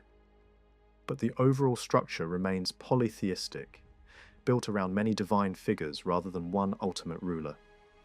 In the Assyrian world, there is an argument that a national god could rise toward a position of supremacy simply because the state treated him as the symbol of its existence. Even there, older gods continued to be worshipped, and the system still depended on a divine hierarchy rather than a single absolute source. Within Babylonia itself, one figure becomes especially important for understanding the human side of religion: Marduk. As Babylon's main god, he is pictured as close at hand, accessible, familiar, present in the city's identity. Over time, this closeness expands. In many texts, he appears as a mediator, a divine advocate who can walk into the presence of Ea and speak on behalf of suffering humans. That role fits his larger image as a creator and organizer. If the world and humanity are linked with him, then it makes sense that he might feel responsible for what happens to them. A striking ritual text paints the picture through the language of illness and spiritual assault. A man is described as trapped under a curse that behaves like a demon. Sorrow and trouble cover him as if they were clothing. His condition is not framed as simple bad luck. It is treated as something imposed, a hostile force that clings to him. Then the scene shifts upward. Marduk notices the afflicted person and goes to his father Ea, admitting a crucial limitation. The cause is unclear and the cure is uncertain. Ea's reply is not a lecture and not a refusal. It is a reassurance that Marduk already possesses the necessary knowledge, followed by instructions. Take the man to the place of purification, dissolve the spell, remove what is binding him. In this kind of text, healing is not only medicine, it is release. It is restoring balance between a human being and the powers that have turned against him. But even this does not capture the most personal layer of Babylonian religion, because the ordinary person did not rely only on famous gods like Marduk in moments of trouble. Each individual was thought to have a private divine connection, a personal god and a personal goddess who served as protectors, patrons, and guardians of that single life. Their welfare was tied to the person's welfare. Their favour was treated as the condition for stability. When a person was healthy and prosperous, it could be taken as a sign that these patrons were close. When someone fell into sickness or disaster, it could be interpreted as proof that the personal god and goddess had withdrawn, offended, or estranged. That is why some texts describe illness with the chilling statement that a man's god has departed from his body and his guardian goddess has left his side. The language is almost physical, as if protection is a presence that can step away. How those patrons were chosen is not always stated directly. It is reasonable to imagine that families dedicated children to certain deities from birth, probably selecting gods whose temples were near, whose cults were respected in the city, and whose priests could be approached. Whatever the mechanism, the result was a religious relationship that felt intimate and immediate. A person did not only fear the great cosmic gods, the person also worried about disappointing the two protectors who were supposed to stand closest. When misfortune struck and a person believed those patrons were angry, the next move was not abstract reflection. It was action. The afflicted person would go to a temple and seek a priest. Mediation mattered. Many artistic scenes carved on seals show the same basic ritual pattern. A worshipper led by a priest into the presence of a god, sometimes with an attendant carrying offerings behind them. The image suggests a process that required guidance, formality, and correct approach. The priest would take the worshipper by the hand, and both would raise their other hand in the gesture of reverence and pleading. Only then could confession and supplication begin. Inside the temple, the emotional tone of these rituals is intense. A sufferer might sit or lie on the ground, overwhelmed with grief, describing sin and begging for release. Some texts read like service scripts, alternating voices between priest and penitent. The priest may begin by painting a picture of distress. Moans like a dove, tears, sighs, the face lowered in shame. Then the penitent speaks, often in a pattern of repetition that feels deliberate, as if the act of confessing is itself a ritual tool. The speech can sound paradoxical. The person claims to declare a deed that cannot be declared, to repeat words that cannot be repeated. The effect is to convey guilt too heavy for ordinary language, while still forcing it into spoken form. Other prayers address both personal protectors together. The requests are not vague. The worshipper begs for forgiveness, asks for transgressions to be erased, and uses vivid images for cleansing. Bands torn away, bonds loosened, winds carrying sighs off into the distance, birds bearing away wickedness toward the sky, rivers washing the body clean. The human desire in these lines is not philosophical purity. It is relief, freedom from a spiritual weight that feels like physical restraint. Some appeals are directed to a great goddess by name, especially Ishtar. In those cases, the worshipper leans on misery as persuasion, hunger replaced by weeping, water replaced by tears, a heart that never rejoices, a spirit that never becomes glad. The point is not to flatter the goddess, but to show that the punishment has already broken the person down. If mercy exists, this is the moment it should appear. But mercy was not guaranteed. If the personal god and goddess seemed unmoved, the sufferer might try a different route, turning to a more powerful deity and asking that higher power to repair the relationship. In such rituals, the penitent and priest again speak in turns.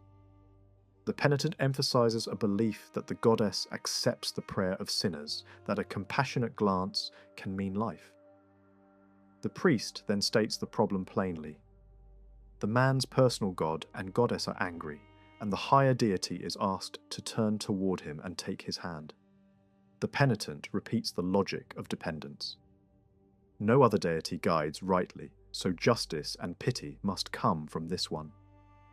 The mood is insistently humble, moaning, sighing, waiting for the divine face to turn.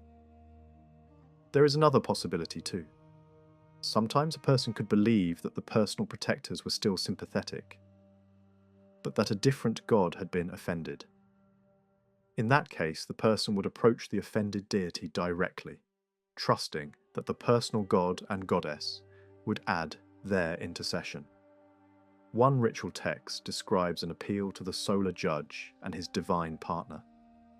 The priest begins by drawing attention to the sufferer's body, face lowered under tears, feet bound, hands exhausted, chest sounding like a mournful instrument. The penitent then asks for forgiveness and begs the goddess to say, "It is enough," meaning the punishment has been sufficient. The final appeal is the most revealing. The worshipper explicitly says that the personal god has prayed and the personal goddess has begged, so that the higher deity's anger may settle. Even in desperation, the sufferer is not alone. A small court of divine relationships is imagined to surround the human life. Offerings could also be used as an argument. A priest might promise that if the sufferer is released and restored, gratitude will become visible in the temple. Gifts delivered, payments offered, oil poured out in abundance, doors and thresholds anointed as signs of devotion, the shrine filled again. This is not bribery in a modern sense. It is the logic of restored relationship. Pardon produces worship, health produces generosity, and the god's honor becomes tangible. At first glance, this system can look purely ritual and ceremonial, as if sin means violating a taboo or failing to follow a rule. And in early forms that may well have been a large part of it.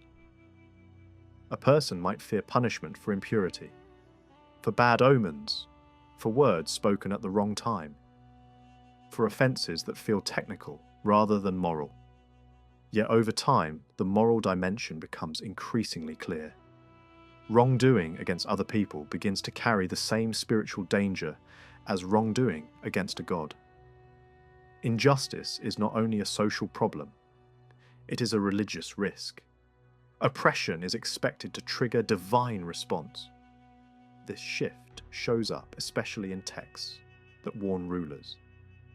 A king is told, in blunt terms, that ignoring justice will throw the people into chaos and bring confusion on the land.